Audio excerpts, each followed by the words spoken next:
اس میں شرم نہیں محسوس کرتے، بلکہ وہ تو فخر محسوس کرتے ہیں کہ ہم ایک اللہ کی عبادت کرتے ہیں۔ مگر جو شخص اس میں شرم محسوس کرے یا تکبر کرے تو اللہ ان سب کو عنقریب اپنے ہاں اکٹھا کرے گا۔ جو لوگ ایمان لائے ہیں، نیک عمل کرتے رہے ہیں، انہیں پورے اجر دے گا اور اپنے فضل سے زیادہ بھی دے گا۔ مگر جن لوگوں نے اللہ کی بندگی کو شرم سمجھا اور اکڑے رہے تو انہیں وہ دکھ دینے والا عذاب دے گا، اور وہ اپنے لیے اللہ کے سوا کسی کو بھی حامی اور مددگار نہ پائیں گے۔ یعنی اللہ تعالیٰ نے فرمایا کہ جو شخص میری بندگی میں آر سمجھے اور تکبر کرے، تکبر اور بڑائی صرف اللہ تعالیٰ کو لائق ہے۔ مخلوق میں سے کوئی بھی اللہ تعالیٰ کے سامنے اکڑے گا تو یقیناً دوزخ میں جائے گا۔ عہد آدم میں سب سے پہلے ابلیس نے تکبر کیا تو کیا ہوا؟ اسے بارگاہ الہی سے نکال دیا گیا۔ جس شخص میں بھی کبر ہوگا، نخوت ہوگا اور تکبر ہوگا، لوگ بھی اسے پسند نہیں کرتے۔ کہ جب کوئی تکبر والا انسان ہوتا ہے نا تو ہمیں کہتا ہے یہ تو اپنی گردن اکڑا کے رکھتا ہے، اپنے آپ کو بہت کچھ سمجھتا ہے، دوسروں کا اہمیت نہیں دیتا، دوسروں کو ذلیل کرتا ہے، تو لوگ اس سے کھنچ جاتے ہیں، دور ہو جاتے ہیں۔ تو لوگ بھی اسے پسند نہیں کرتے۔ اللہ اسے دنیا میں بھی ذلیل کرتا ہے، آخرت میں بھی ذلیل کر کے اس کی اکڑ توڑ دے گا اور جہنم میں داخل کرے گا۔ کہا جاتا ہے، روایت میں آتا ہے کہ جو تکبر والے لوگ ہوتے ہیں نا، قیامت کے دن چونٹیوں کی شکل میں ہوں گے اور لوگ ان کو پاؤں سے رونتے ہوئے جا رہے ہوں گے۔ اللہ تعالیٰ معاف کرے۔ لوگوں، تمہارے پاس تمہارے رب کی طرف سے واضح دلیل آ چکی۔ پھر قرآن نازل ہونے کے بعد اللہ تعالیٰ فرماتے ہیں کہ دیکھو کہ تم نے جو عیسائیوں نے انجیل کو چینج کر دیا اور اللہ کے رسول پر ایمان نہیں لائے، تو میں تمہیں بتا رہا ہوں کہ اب رسول آ چکے ہیں اور ان کے اوپر کتاب آ چکی ہے، اور یہ کتاب تمہاری طرف صاف صاف راستہ دکھانے والی ہے اور نور ہے جو اللہ تعالیٰ نے نازل کیا ہے۔ دیکھیں، ہم کوئی کسی راستے پہ جاتے ہیں نا، جیسے اب اگر ہم اپنے گھروں میں ہی دیکھ لیں، لوڈ شیڈنگ ہو جاتی ہے۔ اب لوگوں نے تو یو پی ایس لگا لیا ہے، سولر سسٹم لگا لیا ہے۔ فرض کریں کہ 2 دن کے لیے لوڈ شیڈنگ ہوئی اور ہمارے گھروں میں سارا جو سسٹم تھا وہ ختم ہو گیا، یو پی ایس بھی نہیں ہے، جنریٹر بھی ہے نہیں ہے، اور ہمارے موبائلوں کی لائٹ جو ہے وہ بھی ختم ہو چکی ہے، کچھ بھی موجود نہیں ہے۔ اب گھپ اندھیرا ہے، گھروں پہ بھی، سڑکوں پہ بھی۔ اب اگر کوئی ایک موم بتی جلاتا ہے تو کیا ہوتا ہے؟ سب کہتے ہیں موم بتی جلی، اور اس میں جو ہے وہ کام اور اپنا کرنا شروع کر دیتے ہیں۔ وہ روشنی اتنی روشنی ہوتی ہے کہ وہ سارا اندھیرا چھاٹ دیتی ہے اور ہمیں نظر آنے لگتی ہیں چیزیں۔ اسی طرح اللہ تعالیٰ فرماتے ہیں کہ یہ دنیا اندھیرے میں ڈوبی ہوئی تھی جب اللہ کے رسول صلی اللہ علیہ وسلم کے پر قرآن نازل کیا گیا۔ تو قرآن وہ نور ہے جس سے وہ راستہ نظر آتا ہے، جس راستے پہ چل کر ہم اللہ تعالیٰ کی طرف پہنچیں گے، اس کی رضا کی طرف پہنچیں گے، جنت الفردوس کی طرف پہنچے گی۔ اللہ تعالیٰ نے جنت الفردوس بنائی، اپنی رضا رکھی اور راستہ ایک بنا دیا کہ اس راستے پہ چل کے تم نے آنا ہے۔ اور وہ راستہ کس کو سکھایا؟ اللہ کے رسول صلی اللہ علیہ وسلم کو سکھایا کہ تم نے یہ راستہ اپنے بندوں کو بتانا ہے، اور یہ سیدھا راستہ میری طرف آتا ہے۔ اور ساتھ میں راستے شیطان نے بنا دیے کہ ہمیں ڈیویٹ کرنے کے لیے کہ ہم سیدھے راستے کی طرف نہ جائیں۔ تو قرآن جو پڑھے گا، جو قرآن سنے گا، جو قرآن عمل کرے گا، اس کے دل میں نور آئے گا، روشنی آئے گی۔ اس روشنی میں اسے وہ راستہ نظر آئے گا جو راستہ اللہ تعالیٰ نے اس کے لیے متعین کیا ہے، اور وہ اس راستے پہ چلے گا۔ پھر جب شیطان بہکانا چاہے گا تو اللہ تعالیٰ اسے سیدھے راستے کی طرف موڑ دیں گے، اور وہ اللہ تعالیٰ سے دعا کرے گا کیا؟ اہدنا الصراط المستقیم، اے اللہ مجھے سیدھے راستے پہ رکھنا، مجھے دائیں بائیں شیطان کے راستوں پہ چلنے سے بچا لینا، اور مجھے ٹیڑھے راستوں سے بچا لینا۔ تو سیدھا راستہ اللہ تعالیٰ نے بچھا دیا ہے، اور اس کے لیے ہمیں قرآن دے دیا ہے کہ اس کی لائٹ میں تم آگے چلو، اور قرآن کا نور کہا ہے کہ جب تم پڑھو گے، سنو گے، تو تمہارے دل میں پتہ چلے گا، تمہیں نظر آئے گا کون سے الٹے راستے ہیں، کون سے شیطان کے راستے ہیں، اس سے بچ جاؤ اور میرے سیدھے راستے پہ چلو۔ اب جو لوگ اللہ پر ایمان لے آئے، اس قرآن کو مضبوطی سے تھاما، انہیں اللہ اپنی رحمت اور فضل میں شامل کرے گا اور اپنی طرف آنے کی سیدھی راہ انہیں دکھائے گا۔ لوگ آپ صلی اللہ علیہ وسلم سے کلالہ کے متعلق فتویٰ پوچھتے ہیں، آپ ان سے کہیے اللہ تمہیں اس کے بارے میں یہ فتویٰ دیتا ہے کہ اگر کوئی شخص لا ولد مر جائے اور اس کی ایک ہی بہن ہو، یعنی کلالہ کس کو کہتے ہیں؟ جس کے بہن بھائی ہوں اور اس کی اولاد نہ ہو۔ اگر کوئی شخص لا ولد مر جائے یعنی اس کی اولاد نہ ہو اور اس کی ایک ہی بہن ہو، تو اس کا ترکہ یعنی اس کی وراثت میں کس کا ہوگا؟ نصف حصہ اس کو ملے گا، اس کی بہن کو۔ اگر کلالہ عورت ہو، یعنی اگر ایسی عورت ہے جس کے والدین نہیں ہیں اور اولاد بھی نہیں ہے لیکن بہن بھائی ہیں، اور تو اس کا بھائی اس کا وارث ہوگا۔ اگر بہنیں 2 ہیں تو ان کو ترکے کا 2/3 ملے گا، اور اگر کئی بہن بھائی ہیں یعنی مرد اور عورتیں ملے جلے ہیں تو مرد کو 2 عورتوں کے برابر حصہ ملے گا۔ اللہ تعالیٰ تمہارے لیے وضاحت اس لیے کرتا ہے کہ تم بھٹکتے نہ پھرو، اللہ تعالیٰ ہر چیز کا جاننے والا ہے۔ اس میں مسلمانوں کو یہ جو ہم تھوڑا سا خلاصہ دیکھتے ہیں سورہ نساء کا، اس میں مسلمانوں کو ہدایت دی گئی ہے کہ وہ اہل کتاب کو دعوت دین دیں، اور ایک خاندان یا معاشرہ بنانا ہوتا ہے تو خاندان کی مضبوطی کس سے ہوتی ہے؟ والدین سے، میاں بیوی، بچے، رشتہ دار، یتیم، مسکین، بیوہ، یہ سارے ہمارے معاشرے میں ہوتے ہیں، تو ان سب کے حقوق ادا کرنے چاہیے۔ اگر حقوق نہ ادا کریں گے مسکین کے، یتیم کے، تو کیا ہوگا؟ یتیم کے اگر یہاں پہ ہمارے ہاں بہت سے اگر یتیم ہو، جیسے PWD ہے، یہاں پہ یتیم خانہ ہے، اور بعض جگہ پہ، سب جگہ پہ اللہ تعالیٰ یہ مسکین لوگ بھی ہوتے ہیں، اگر ان کی ہم زکوٰۃ صدقہ خیرات سے مدد نہ کریں تو یہ لوگ بھوکے مریں گے، اور پھر یہ لوگ چوریاں کریں گے، اور پھر یہ لوگ جرائم میں پڑ جائیں گے۔ تو جب ان کی سرپرستی کی جاتی ہے، اللہ تعالیٰ نے زکوٰۃ صدقہ خیرات رکھا ہے، ان کے بھی پیٹ بھریں گے، ان کو بھی نوکریاں ملیں گی، اور ان کی بھی ضرورتیں پوری ہوں گی، تو معاشرے میں امن قائم ہوگا، ان کی بھی تعلیم ملے گی، تو یہ معاشرے کے مفید افراد بنیں گے۔ لیکن اگر ان کو امن نہ ملے تو پھر کیا ہوتا ہے؟ معاشرہ بھی امن میں نہیں رہتا۔ تو ان سب کے حقوق ادا کرنے ہوتے ہیں، اور حاکم کے لیے یہ ہے کہ وہ سرحدوں کی حفاظت کرے۔ یعنی سورہ نساء میں کیا فرمایا گیا ہے کہ حاکموں کے لیے کیا بتائے گئے ہیں ہدایات، کہ انہوں نے سرحدوں کی حفاظت کرنی ہے، اپنا اسلحہ اور اپنا تیاری کر کے رکھنی ہے، اور دشمن کو سے ڈرانا ہے، اور اپنے ملک کو مضبوط کرنا ہے۔ پھر جج میں کیا ہے؟ عدالت میں کیا ہے؟ انصاف کرنا چاہیے۔ انصاف سے معاشرہ مضبوط ہوتا ہے۔ منافقین کا ذکر کیا۔ منافقین جو ہوتے ہیں نا، یہ خاندان میں اگر ہوں یا حکومت میں، دونوں کی جڑوں کو کھوکھلا کر دیتے ہیں۔ یہ جو ہے سورہ نساء کا خلاصہ تھا۔ اب ہم شروع کرتے ہیں سورہ مائدہ۔ اعوذ باللہ من الشیطان الرجیم، بسم اللہ الرحمن الرحیم۔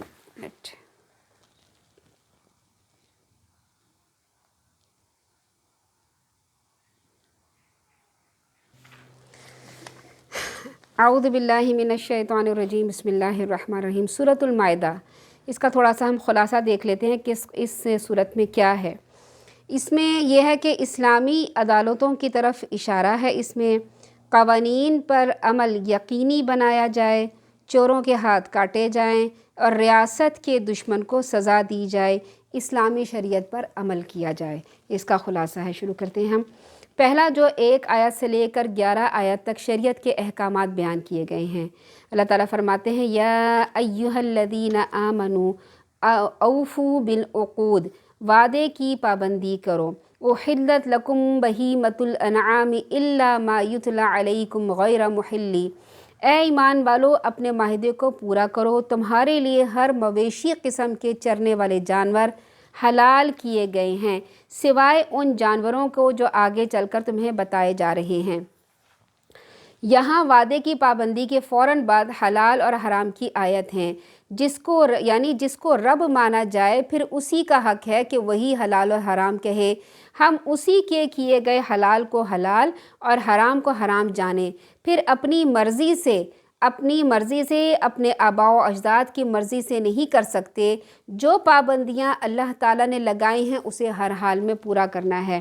اب یہاں پر اس صورت سے سورہ مائدہ اور سورہ انعام سے مویشیوں اور جانوروں کے بارے میں بات کی جائے گی، اور اللہ تعالیٰ نے ایک ایک بات کھول کے بتا دی ہے کہ تمہارے جانور کس طرح سے جو تمہارے فائدے تم ان سے اٹھاتے ہو، کس طرح سے حلال ہیں، کس طرح سے حلال نہیں ہیں، ان کا کس طریقے سے تم ذبح کرو گے تو حلال ہیں، کون سے جانور حلال ہیں، پھر تم کس حالت میں ہو، احرام کی حالت میں ہو تو تم نے شکار کرنا ہے نہیں کرنا، پھر شکار کا طریقہ کیا ہوگا۔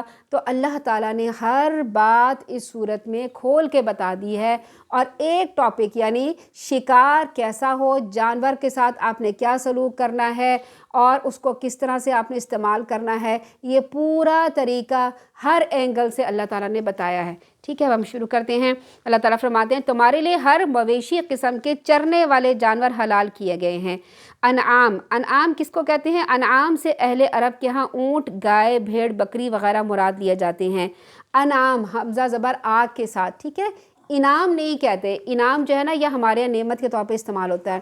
اگر کسی کا نام رکھا ہے نا انعام اللہ، تو آپ اسے انعام اللہ نہیں کہیں گے۔ انعام اللہ کا مطلب ہوتا ہے زبر کے ساتھ اللہ کا مویشی، ٹھیک ہے، یہ پتہ ہے نا سورۃ الانعام کا مطلب ہوتا ہے مویشی جانور، اور کسی کا نام انعام اللہ ہے تو آپ اسے حمزہ زیر کے ساتھ انعام اللہ کہیں گی، کیونکہ انعام اردو میں کیا کہا جاتا ہے؟ انعام کو کہا جاتا ہے، گفٹ کو کہا جاتا ہے، ٹھیک ہے۔ تو کیا ہوتا ہے کہ ہم نے انعام اللہ نہیں کہنا۔ انعام کس کو کہتے ہیں؟ اونٹ، گائے، بھیڑ، بکری وغیرہ مراد لیے جاتے ہیں، اور بہیمہ وہ جانور ہے جن کا گزارا گھاس پہ ہو۔ اس طرح اس قبیلے میں وہ جانور بھی شامل ہو جاتے ہیں جو نباتاتی غذاؤں پہ یعنی گھاس پھوس پہ پرورش پاتے ہوں اور عرب کے علاوہ دوسرے ممالک میں بھی پائے جاتے ہوں، مثلاً گائے کے ساتھ نیل گائے، بھینس، بکری کے ساتھ ہرن، بارہ سنگا وغیرہ بھی حلال ہوں، اور جو جانور گوشت پہ پرورش پاتے ہیں جیسے وہ سب حرام ہیں، جسے عام زبان میں درندے کہا جاتا ہے۔ چنانچہ سیدنا ثعلبہ فرماتے ہیں کہ آپ صلی اللہ علیہ وسلم نے ہمیں ہر کچلی والے درندے کھانے سے منع کیا ہے، یعنی جو اپنے پنجوں سے شکار کرتا ہے۔ پھر اللہ تعالیٰ فرماتے ہیں البتہ احرام کی حالت میں، احرام کی حالت کیا ہوتی ہے کہ جب آپ حج اور عمرہ کرنے جاتے ہیں تو آپ نے احرام جب اوڑھ لیا، احرام پہن لیا اور آپ نے نیت کر لی کہ میں حج کرنے جا رہا ہوں یا عمرہ کرنے، اب آپ شکار نہیں کر سکتے، کیونکہ جب مدینہ سے اور ارد گرد سے لوگ مکہ مکرمہ جاتے تھے تو وہاں تو ایسے ہوٹل اور ریسٹورنٹ نہیں تھے جیسے آج کل ہیں، وہاں پانی کا ایسے انتظام نہیں ہوتا تھا، کھانے پینے کا انتظام نہیں ہوتا تھا، ایسی گاڑیاں نہیں ہوتی تھی، جہاز نہیں ہوتے، تو کیا کرتے تھے وہ لوگ کہ اونٹوں پہ، گاڑیوں پہ، بیل گاڑیوں پہ سوار ہو کے یہ پیدل آتے تھے، تو راستے میں ظاہر ہے ان کے پاس تو کھانا پینا ختم ہو جاتا تھا۔ اب ان کے پاس کوئی بینک اکاؤنٹ نہیں ہے، کوئی کریڈٹ کارڈ نہیں ہے، کوئی ایسی ATM مشین نہیں لگی تھی کہ وہ فٹافٹ پیسے نکالتے اور اپنا کام چلاتے، تو کیا کرتے تھے؟ وہ شکار کرتے تھے، ظاہرہ پیٹ اور ان کا تھا اور پھر ان کو بھوک لگتی تھی تو شکار، تو اگر وہ نیت کر کے آتے تھے نا اپنے گھروں سے، اگر نیت کر کے آئیں تو کیا ہوگا؟ پھر وہ شکار نہیں کر سکتے تھے، کیونکہ شکار کرنے والا بندہ جو ہوتا ہے نا، اب آپ میں سے کسی نے دیکھا ہوگا کہ مچھلی کا شکار، جو ہمارے یہاں زیادہ تر عام لوگ مچھلی کا شکار کرتے ہیں، جب مچھلی کا شکار کرتے ہیں نا تو وہ اس میں بالکل مگن ہو جاتے ہیں، صبح سے جاتے ہیں رات تک بیٹھے رہتے ہیں لوگ، ایک ایک ہفتہ جاتے ہیں مچھلی کا شکار کرنے، پھر پیچھے گھر والوں کی خبر نہیں ہوتی، وہ شکار میں اتنا مگن ہو جاتے ہیں۔ تو جب ایک انسان شکار کرتا ہے نا اور شکار کرنے کی نیت ہو تو اسے کوئی پھر دوسری چیز نظر نہیں آتی، اس کا دھیان ہر وقت شکار میں رہتا ہے، اس لیے اللہ تعالیٰ نے منع کیا کہ تم دھیان لگا کے گئے ہو میرے گھر آنے کا تو تم شکار سے دھیان ہٹا دو، میری طرف دھیان لگاؤ، میرا نام لو اور میری تکبیریں پڑھتے ہوئے تم یہ سارے کام کرو اور تم شکار کی طرف دھیان نہ دو۔ تو اللہ تعالیٰ فرماتے ہیں کہ احرام کی حالت میں تمہیں شکار منع کیا گیا ہے۔ انہی پابندیوں میں سے ایک یہ بھی ہے کہ وہ نہ تو خود شکار کر سکتا ہے، نہ ہی دوسرے کو شکار کرنے کی مدد دے سکتا ہے، البتہ شکار کے جانور سے کھا لینے میں کوئی حرج نہیں۔ سبحان اللہ، دیکھیں اللہ تعالیٰ نے یہاں پر ایک آسانی دے دی کہ اگر کوئی دوسرا بندہ جس نے نیت نہیں کی ہوئی، جس نے احرام نہیں باندھا ہوا، شکار کر لیا ہے، اب وہ کھانا کھا رہا ہے تو حرام والا بندہ کہیں بھوکا نہ رہ جائے، اللہ تعالیٰ نے فرمایا کہ نہیں، تم کھانا کھا سکتے ہو، تم شکار والا کھا سکتے ہو۔ چنانچہ سیدنا ابو قتادہ فرماتے ہیں ہم حدیبیہ کے سال آپ صلی اللہ علیہ وسلم کے ہمراہ روانہ ہوئے، اپنے چند ساتھیوں سمیت جو احرام باندھے پیچھے رہ گئے تھے، لیکن ابو قتادہ نے احرام نہیں باندھا تھا، یعنی ایک شخص نے، ایک صحابی نے احرام نہیں باندھا۔ احرام باندھنے کا مطلب یہ نہیں ہے کہ صرف سفید چوغا پہن لینا، مثلا یہ کہ نیت کر لی تھی، نفل پڑھ لیے تھے اور نیت کر لی تھی کہ میں اب احرام کے پابندیوں میں ہوں۔ ان احرام باندھے ہوئے ہمراہیوں نے، ساتھیوں نے دیکھا کہ ایک گائے جا رہی ہے جس پر ابو قتادہ کی نظر نہیں پڑی تھی، یعنی جنہوں نے احرام نہیں باندھا تھا نا انہیں وہ گائے نظر نہیں آئی، دوسرے کو نظر آ گئی۔ اب دوسرے تو احرام تھے، نیت تھی، وہ تو نہیں بتا سکتے تھے نا کہ بھائی جاؤ دیکھو وہ شکار آ رہا ہے، انہوں نے بھی شکار کے متعلق نہیں بتایا، یہاں تک کہ ابو قتادہ کی خود اس شکار پہ نظر پڑ گئی اور وہ اپنے اس گھوڑے پر جس کا نام جرادہ تھا سوار ہوئے اور اپنے ساتھیوں سے کہا ذرا میرا کوڑا مجھے پکڑا دو، یعنی گھوڑے پہ سوار ہوئے تو ان کا کوڑا نیچے رہ گیا، انہوں نے کہا مجھے اٹھا کے دے دو، لیکن انہوں نے احرام باندھا ہوا تھا، انہوں نے کہا نہیں ہم نہیں اٹھا کے دیں گے، ہمارا احرام، ہمارا جو حج عمرہ جو ہے وہ کیا ہوگا؟ خراب ہو جائے گا، ہم نہیں اٹھا کے دیں گے، یعنی مدد نہیں کرنی کسی کی شکار میں۔ آخر ابو قتادہ نیچے اترے، خود اپنا کوڑا اٹھایا اور اس پر گائے پہ حملہ کر دیا اور اس کو زخمی کر کے گرا دیا۔ پھر ابو قتادہ نے اس شکار میں سے خود بھی کھایا اور اپنے ساتھیوں کو بھی کھلایا جو احرام باندھے ہوئے تھے۔ پھر جب یہ لوگ آپ صلی اللہ علیہ وسلم سے ملے، ان سے قصہ بیان کیا تو آپ نے پوچھا کیا اس شکار کا کچھ گوشت باقی ہے؟ ابو قتادہ نے کہا ہاں ایک ران ہے، آپ صلی اللہ علیہ وسلم نے وہ ران لے لی اور اس میں سے گوشت کھایا۔ پھر جس طرح احرام کی حالت میں شکار کرنا حرام ہے، اسی طرح حرم مکہ میں بھی شکار کرنا حرام ہے۔ اب یہ تو ایک ٹاپک ہو گیا نا کہ جو حج اور عمرہ کرنے جا رہا ہے اس نے نیت باندھی ہوئی ہے، وہ اب شکار نہیں کر سکتا، کھا سکتا ہے، شکار کر نہیں سکتا، یہ ایک علیحدہ ٹاپک ہے۔ پھر ایک انسان حرم مکہ پہنچ گیا، حدود حرم یعنی خانہ کعبہ اور اس کے گرد کا ایک خاص علاقہ حدود حرم کہلاتا ہے، وہاں پر کوئی بھی اگر جس نے عمرے کا احرام کھول دیا، حج کا احرام کھول دیا، وہ اب وہاں شکار نہیں کر سکتا کسی بھی حالت میں، یہاں تک کہ اگر کوئی بلی بھی آ کے بیٹھی ہے نا وہاں پر خانہ کعبہ میں، آپ اس کو بھگا نہیں سکتے ہیں کہ اس کا حق ہے، آپ کبوتروں کو اڑا نہیں سکتے کہ جاؤ یہاں سے میں نے بیٹھنا ہے، اس میں خوش نہیں کر سکتے، پھر آپ جو گھاس لگی ہے نا اس کا ایک تیلا بھی نہیں توڑ سکتے، آپ پتے نہیں توڑ سکتے، آپ وہاں پہ کوئی چیز کو نقصان نہیں پہنچا سکتے، پھر آپ کو اگر کوئی چیز کسی کی گری ہوئی نظر آ جائے نا آپ اس کو اٹھا نہیں سکتے، آپ اٹھا کے اسے دیں گے تو آپ پہ چوری کا الزام لگ جائے گا اور آپ کا ہاتھ کٹ جائے گا، آپ اٹھا کے دے نہیں سکتے اس کو، بلکہ اگر کسی کی چیز گری ہے تو آپ جس کی چیز گری ہے نا آپ اس کو جا کے ہاتھ سے کہیں کہ بھائی تمہاری چیز گری ہے تم اٹھا لو، لیکن آپ اس چیز کو اٹھا کے نہیں دے سکتے، وہاں کی ایک ایک چیز دوسرے کے اوپر حرام ہے، کوئی جو ہے وہاں پہ تیلا بھی نہیں توڑ سکتا۔ کسی کو صحیح نہ پتہ ہو تو وہ تو دوسرے کام اس لیے کرتے ہیں۔ جی یا ایھا الذین آمنوا لا تحلوا شعائر اللہ ولا الشہر الحرام ولا الہدی ولا القلائد، اے ایمان والو اللہ کی شعائر کی بے حرمتی نہ کرو۔ شعائر کیا چیز ہوتی ہیں؟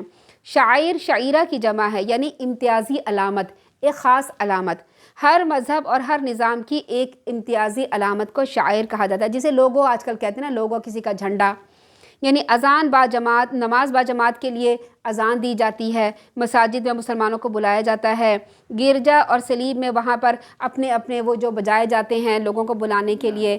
پھر اگر آپ سکھوں کو تصور کریں تو سکھوں کے لیے کیا ہوتا ہے؟ سب کو پتہ ہے کہ ان کے پاس 5 چیزیں ہوتی ہیں، کیس ہوتا ہے، کرپان ہوتا ہے اور کڑا ہوتا ہے، اور ان کے پاس وہ چاقو بھی ہوتا ہے، یہ ہر چیز ان کے پاس جو ہے نا موجود ہوتی ہے، یہ ان کی علامت ہے۔ جیسے کسی اسکول کا بیج آپ کی علامت ہے نا، آپ نے کسی اسکول کا بیج لگا لیا تو وہ کیا بن گیا؟ ایک علامت بن گئی، نشانی بن گئی، یہ فلاں اسکول کا بچہ ہے۔ پھر ہتھوڑا یا درانتی یعنی سرکاری جھنڈے، قومی ترانے، فوج اور پولیس کے یونیفارم میں جو بیج لگے ہوتے ہیں ان کو کیا کہا جاتا ہے؟ وہ شاعر ہوتے ہیں۔ تو شاعر اللہ کیا چیز ہے؟ وہ چیز جن سے اللہ یاد آ جائے، اللہ کے لیے نکلیں۔ یہ جو جانور ہوتے ہیں نا حج کے لیے جاتے ہیں، یہ شاعر اللہ ہوتے ہیں، انہیں جو ہے نا نقصان نہیں پہنچانا چاہیے، نہ انہیں تکلیف دینی چاہیے، نہ ان کی بے حرمتی کرنی چاہیے، اور ان کا مذاق بھی نہیں اڑانا چاہیے۔ جو ہمارے عید الاضحیٰ کے موقع پر سوشل میڈیا پہ لوگ مذاق اڑاتے ہیں نا، اب قربانی اور طرح طرح کی تصویریں اور آگے مذاق لکھے ہوئے ہوتے ہیں، یہ شاعر اللہ ہیں، ان کا مذاق نہیں اڑانا چاہیے، ان کا مذاق۔ اور کسی کو بھی اگر کوئی آئے سوشل میڈیا پہ اسے آگے نہ کریں بلکہ اس کو بھیجیں کہ نہیں یہ شاعر اللہ ہیں، ان کا مذاق نہیں اڑاؤ، یہ مسلمانوں کی، یہ اللہ تعالیٰ کی چیزیں، ان کے ساتھ اللہ تعالیٰ کا نام جڑا ہوا ہے۔ تو اب یہاں پر جانوروں کے بارے میں کیوں بتا رہے ہیں کہ وہ مویشی جانور جن کے بارے میں اللہ تعالیٰ ہمیں احکام دے رہے ہیں، ایک احکام اس وقت بھی لاگو ہوتا ہے جب وہ قربانی کے لیے خانہ کعبہ جا رہے ہوتے ہیں، یہ بھی مویشی ہیں جو ہمارے لیے حلال ہیں۔ اللہ تعالیٰ فرماتے ہیں کہ اے ایمان والو اللہ کی شاعر کی بے حرمتی نہ کرو، نہ حرمت والے مہینوں کی بے حرمتی کرو، نہ قربانی کی بے حرمتی کرو، نہ پٹے والے جانوروں کی بے حرمتی کرو، نہ ہی ان لوگوں کو تنگ کرو جو اپنے رب کی رضا اور اس کی فضل کی تلاش میں بیت اللہ کے حج کے قصد سے جا رہے ہوں۔ جب تم احرام کھول دو تو شکار کر سکتے ہو، اور دیکھو اگر کسی قوم نے تمہیں مسجد حرام سے روک دیا تو اس کی دشمنی تمہیں زیادتی پر مشتعل نہ کر دے، یعنی جیسے اللہ کے رسول صلی اللہ علیہ وسلم کو صلح حدیبیہ کے موقع پر جب ان کو مکہ مکرمہ جانے سے روک دیا تھا تو پھر انہوں نے وہ مشتعل نہیں ہوئے تھے، انہوں نے ایک معاہدہ کیا تھا اور وہ واپس آ گئے تھے۔ تو اللہ تعالیٰ فرما رہے ہیں اگر تمہیں روک دیا جائے تو تم غصے میں مت آؤ، مشتعل مت ہو۔ اب دیکھیں جب لوگ کرونا آ گیا تھا تو کیا ہوا تھا؟ بعض لوگ ایئرپورٹ پہ پہنچ گئے تھے اور انہوں نے پابندی، وہ احرام کی پابندیوں میں آ گئے تھے، اور آگے سے کرونا کی وجہ سے جہاز کینسل ہو گئے۔ اب کیا ہوا؟ لوگ غصہ کریں گے، لوگ اٹھا کے چیزیں ماریں گے، اور ایئرپورٹ والوں کو کیا کہیں؟ گالیاں بددعائیں دیں گے کہ تمہاری وجہ سے یہ ہوا۔ نہیں، مشتعل نہ ہو، اللہ تعالیٰ فرما رہے ہیں مشتعل نہ ہو۔ اگر تمہیں روک دیا گیا ہے مشتعل نہ ہو، اور اس کی کسی کوئی وجہ ہوتی ہے، جان بوجھ کے انسان کوئی ایسے نہیں کرتا۔ اللہ تعالیٰ فرماتے ہیں نیکی اور خدا ترسی کے کاموں میں ایک دوسرے سے تعاون کرو، گناہ اور سرکشی کے کاموں میں آپس میں تعاون نہ کرو، اور اللہ تعالیٰ سے ڈرتے رہو۔ بلا شبہ اللہ تعالیٰ کا عذاب بہت سخت ہے۔ تم پر حرام چیزیں کر دی گئی۔ اب کون سے جانور حرام ہیں، کس طریقے سے حرام ہے، کس طریقے سے حلال ہیں اس بارے میں ذکر کیا جائے گا۔ اب آپ سوچیں کہ ایک جانور ہے اور اس کے بارے میں اللہ تعالیٰ کیا کیا احکامات چاروں طرف سے اس کے پر آ رہے ہیں، یہ احکام کرنے ہیں۔ کون سے؟ مردار، یعنی ایک مرا ہوا جانور وہ آپ نہیں کھا سکتے، مردار کا یا اور خون جو بہتا ہے نا، خون جو قربانی کے موقع پر ہم جب بہاتے ہیں تو خون ڈھیروں ڈھیر نکلتا ہے، ہم گڈھا کھود کے زمین میں دفن کر دیتے ہیں، وہ بہتا ہوا خون حرام ہے۔ سور کا گوشت حرام ہے۔ ہر وہ چیز جو اللہ کے علاوہ کسی اور کے نام سے مشہور کر دی جائے۔ نیز وہ جانور جو گلا گھونٹ کر یا چوٹی کھا کر بلندی سے گر کر یا سینگ کی ضرب سے مر گیا ہو۔ نیز وہ جانور جسے کسی درندے نے پھاڑا ہو، الا یہ کہ ابھی وہ زندہ ہو تو تم ابھی ذبح کر لو۔ دیکھیں یہاں پر اللہ تعالیٰ نے ایک آیت کے اندر بہت سے احکامات دیے گئے ہیں۔ یہاں پر کیا بیان کیا گیا ہے کہ حلال اور حرام کے قانون میں شریعت نے صرف اس بات کو نہیں ملحوظ خاطر رکھا کہ حرام چیزوں کے طبعی لحاظ سے، یعنی فزیکلی انسان کے جسم پر کیا مفید اثرات ہوتے ہیں یا برے اثرات ہوتے ہیں۔ اگر ایسی بات ہوتی تو اللہ تعالیٰ، یعنی یہاں پر حرام چیزوں کے بارے میں یہ نہیں اللہ تعالیٰ نے فرمایا کہ اگرچہ تم حرام کھاؤ گے نا تو تم فوراً مر جاؤ گے، ایسے نہیں اللہ تعالیٰ نے فرمایا۔ اگر ایسے جانور ہوتے نا کہ اگر ہم نے ان کو ذبح غلط طریقے سے کیا، جو اسلامی طریقہ ہے اس کے طریقے سے نہ کیا، تو انسان ایسے اللہ تعالیٰ فرما سکتے تھے کہ بھائی اب یہ حرام ہو گیا ہے، اس کے اندر زہر پھیل گیا، تم سب مر جاؤ گے۔ اگر تو وہ چیز جس سے سب مر جاتے تو اللہ تعالیٰ سب سے پہلے کیا کرتے؟ وہ زہر، یعنی سنکھیا ایک مشہور زہر ہے نا، اللہ تعالیٰ اس کا نام لے لیتے، اللہ تعالیٰ کہتے دیکھو سنکھیا حرام ہے، اسے مت کھانا، اسے تم کھاؤ گے تو مر جاؤ گے۔ یہ بات نہیں ہے، بلکہ بات اپنے نفس کی پاکیزگی کی ہے، اللہ تعالیٰ کی ہدایات کے احکامات ماننے کی ہے۔ اللہ تعالیٰ نے جیسے فرمایا کہ دیکھو اس طرح سے ذبح کرو گے تو یہ حلال ہے، اس طرح سے ذبح نہیں کرو گے تو یہ حرام ہے۔ کیوں اس طرح سے اللہ تعالیٰ نے فرمایا؟ یہ انشاءاللہ جب ہم سورۃ انعام پڑھیں گے نا، جس میں مویشیوں کے بارے میں تفصیل سے بات آئے گی، اس میں تفصیل سے ذکر کیا جائے گا کہ اللہ تعالیٰ نے ایسا کیوں کیا ہے اور کس طرح سے کیا ہے۔ اللہ تعالیٰ فرماتے ہیں کہ ایسی بات ہوتی تو سب سے پہلے ہم دوسرے زہروں کا نام لیا جاتا۔ ان حرام اشیاء کے انسان کے اخلاق پہ اثرات مرتب ہوتے ہیں، انسان کی اخلاق تباہ و برباد ہوتے ہیں اور طہارت اور پاکیزگی ان کی خراب ہوتی ہے۔ ایسی تمام چیزیں حرام قرار دی گئی ہیں جن سے نیت کی گندگی ہوتی ہے اور ہمارے عقیدے خراب ہوتے ہیں، اس لیے اللہ تعالیٰ نے حرام چیزیں جو ہیں وہ منع کی، یعنی حرام طریقے سے اگر خون بھی نہ نکلے تو وہ منع کیا گیا ہے۔ چونکہ خون حرام ہوتا ہے، جو بہتا خون جسم کے اندر وہ حرام ہوتا ہے، اس لیے ہر وہ موت جس میں خون بہہ کے باہر نہ نکلے وہ حرام ہوتا ہے، وہ جانور حرام ہے۔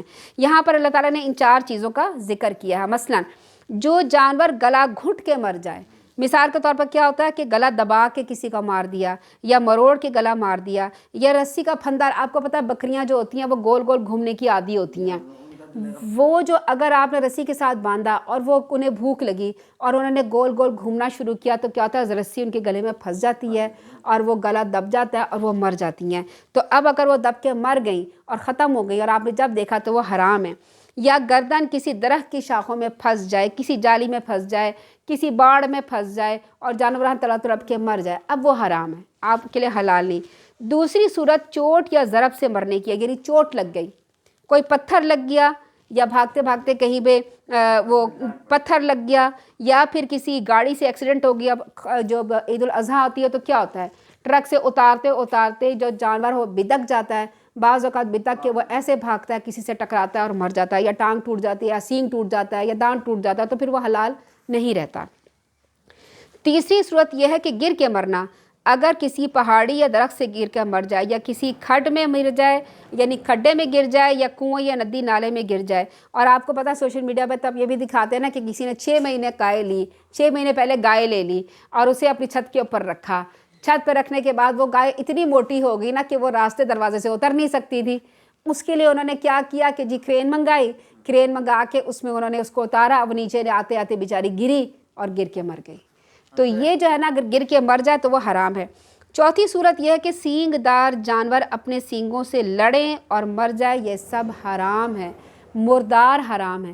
ہاں اگر یہ اس وقت زندہ حالت میں آپ کو ملے، یعنی بکری گلے میں رسی پھنسی ہے اور وہ تڑپ رہی ہے، اچھا جانور اگر زخمی ہوا ہے گر کے وہ تڑپ رہا ہے، اس میں جان ہے، اچھا جو چوتھی صورت اگر سینگ دار جانوروں نے آپس میں لڑائی کی وہ تڑپ رہے ہیں، یعنی ان 4 صورتوں میں سے اگر آپ کو جانور اس وقت ملے جب وہ زندہ ہو کے تڑپ رہا یا وہ زندہ تھا، آپ نے اسے ذبح کر لیا، چھری پھیر لی، اس کا خون نکل گیا، اب وہ آپ کے لیے حلال ہے، اب وہ آپ کے لیے حلال ہے۔ دیکھیں ایک لفظ سے اللہ تعالیٰ نے فرمایا الا ما ذکیتم، کہ اس کے بعد جب تم وہ ذبح کر لو گے تو وہ تمہارے لیے حلال ہو جائے گا۔ پھر اللہ تعالیٰ فرما رہے ہیں کہ اور نیز وہ جانور بھی جو کسی آستانے پہ ذبح کیا گیا ہو۔ آستانے کا کیا مطلب ہے؟ یعنی سیدنا ضحاک فرماتے ہیں کہ دور نبوی میں ایک شخص نے نظر مانی کہ وہ بوانے کے مقام پر ایک اونٹ کی قربانی کرے گا۔ پھر وہ آپ صلی اللہ علیہ وسلم کے پاس آیا اور کہنے لگا میں نے بوانے کے مقام پر ایک اونٹ ذبح کرنے کی منت مانی تھی۔ آپ نے پوچھا کیا دور جاہلیت کے بتوں میں سے کوئی بت وہاں تھا جس کی عبادت کی جاتی ہو؟ یعنی کوئی بت خانہ تو نہیں تھا؟ لوگوں نے کہا نہیں۔ پھر آپ نے پوچھا کیا وہاں مشرکوں کی عیدوں میں سے کوئی عید، عرس، میلہ تو نہیں لگتا تھا؟ لوگوں نے کہا نہیں۔ تب آپ نے اس شخص سے کہا اپنی نظر پوری کرو، البتہ اللہ کی نافرمانی میں نظر پوری کرنا جائز نہیں، نہ ہی ایسی چیز میں جو ابن آدم کی ملکیت میں ہو۔ اب دیکھیں کہ لوگ ہمارے ملک میں جگہ جگہ، یہ آپ دور نہ جائیں، اسلام آباد میں بری امام کا وہ ہے مزار، بری امام پہ آپ ایک گلی ہے جہاں سے 2-3 گلی جہاں پہ لوگوں نے ڈھیروں دیگیں پکائی ہوتی ہیں اور ڈھیروں دیگوں کی دکانیں ہوتی ہیں اور جانور لا کے وہاں ذبح کیے جاتے ہیں، اور کس کے لیے کیے جاتے ہیں؟ وہ جو صاحب ہے بری امام ان کے نام کا۔ اب جو ذبح کیا وہاں پہ جانور اور لوگوں نے دیگیں لگائیں، سب حرام ہے، سب حرام ہے، سب شرک ہے، کیونکہ وہ پیر صاحب کے نام پہ کیا جا رہا ہے سب کچھ۔ اللہ تعالیٰ نے فرمایا کسی بھی آستانے کے نام پہ کیا جائے وہ حرام ہے۔ اسی طرح سے لوگوں نے جو لاہور میں جو جن کا مزار ہے ان کو نام ہی ان کا داتا صاحب رکھ دیا، یعنی دینے والے، نعوذ باللہ، دینے والا تو اللہ تعالیٰ ہے۔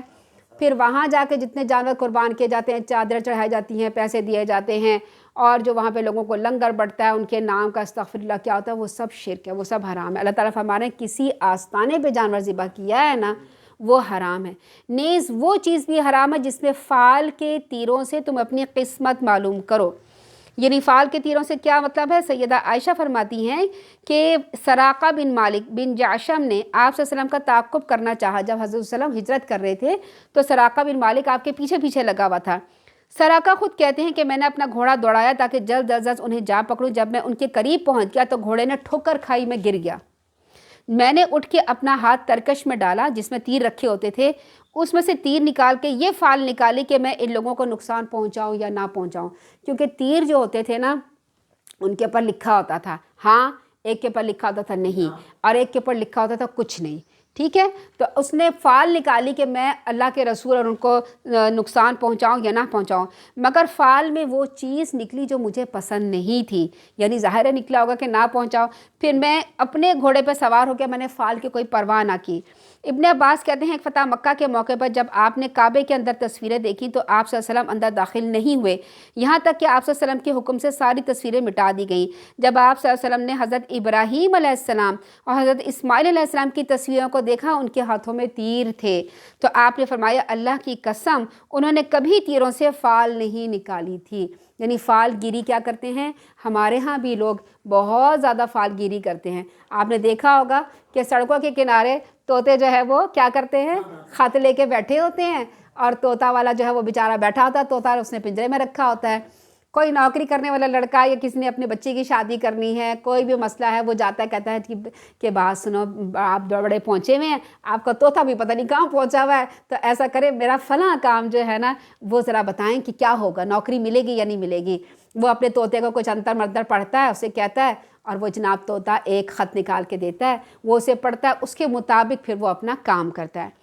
اب آپ یہ سوچیں کہ اگر اس طوطے کو اتنا معلوم ہے، علم ہے، یا اس بابے کو جو وہ طوطے لے کے بیٹھا ہے اتنا علم، تو وہ اپنے لیے کیوں نہیں اچھی سی فال نکلوا کے اپنے لیے ایک بلڈنگ بنا لیتا، اپنا کاروبار بنا لیتا، اپنے لیے جہاز کے جہاز خرید لیتا؟ اگر فال سے اتنا فائدہ ہوتا، وہ بیچارہ تو سڑک کے کنارے اپنی روٹی روزی کمانے کے لیے بیٹھا ہے کہ کوئی بیوقوف آئے گا میرے پھندے میں پھنسے گا، میں اس سے پیسے ایٹھوں گا اور اپنا پیٹ پوجا کروں گا۔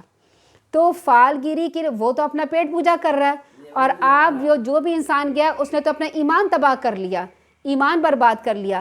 اسی طرح سے لوگ ہاتھ دکھانے چلے جاتے ہیں کہ آئندہ مستقبل میں کیا ہوگا، لوگ کاہن گیری کرنے چلے جاتے ہیں، کاہنوں کے پاس جاتے ہیں، لوگ اخبار جہاں میں اور اخباروں میں دیکھتے ہیں یہ ہفتہ کیسا رہے گا، یہ بھی ایک شرک ہے۔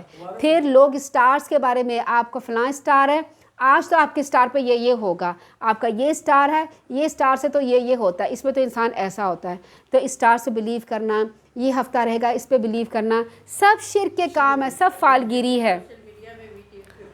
سوشل میڈیا میں بھی ٹی وی پہ پروگرام چلتے ہیں، ایک جو ہے نا جو جوتشی کو بٹھا دیتے ہیں، وہ بتاتا ہے ہمارا کرکٹ میں یوں جیتے گا، ہمارا جو سیاست میں یہ ہوگا، سب شرک پھیلا رہے ہیں۔ اور یاد رکھیے جتنا سوشل میڈیا پہ قرآن اور اس کی دین کی تعلیم آگے جاتی جا رہی ہے، اتنا ہی کیا ہوگا، جو شرک ہے اور جو بت پرستی ہے اور جو گناہ کے کام ہیں وہ آگے بڑھتے چلے جائیں گے، وہ ختم نہیں ہوں گے۔ تو اللہ تعالیٰ فرما رہے ہیں کہ آج کافر تمہارے دین سے پوری طرح مایوس ہو گئے ہیں، لہٰذا ان سے مت ڈرو، صرف مجھ سے ڈرو۔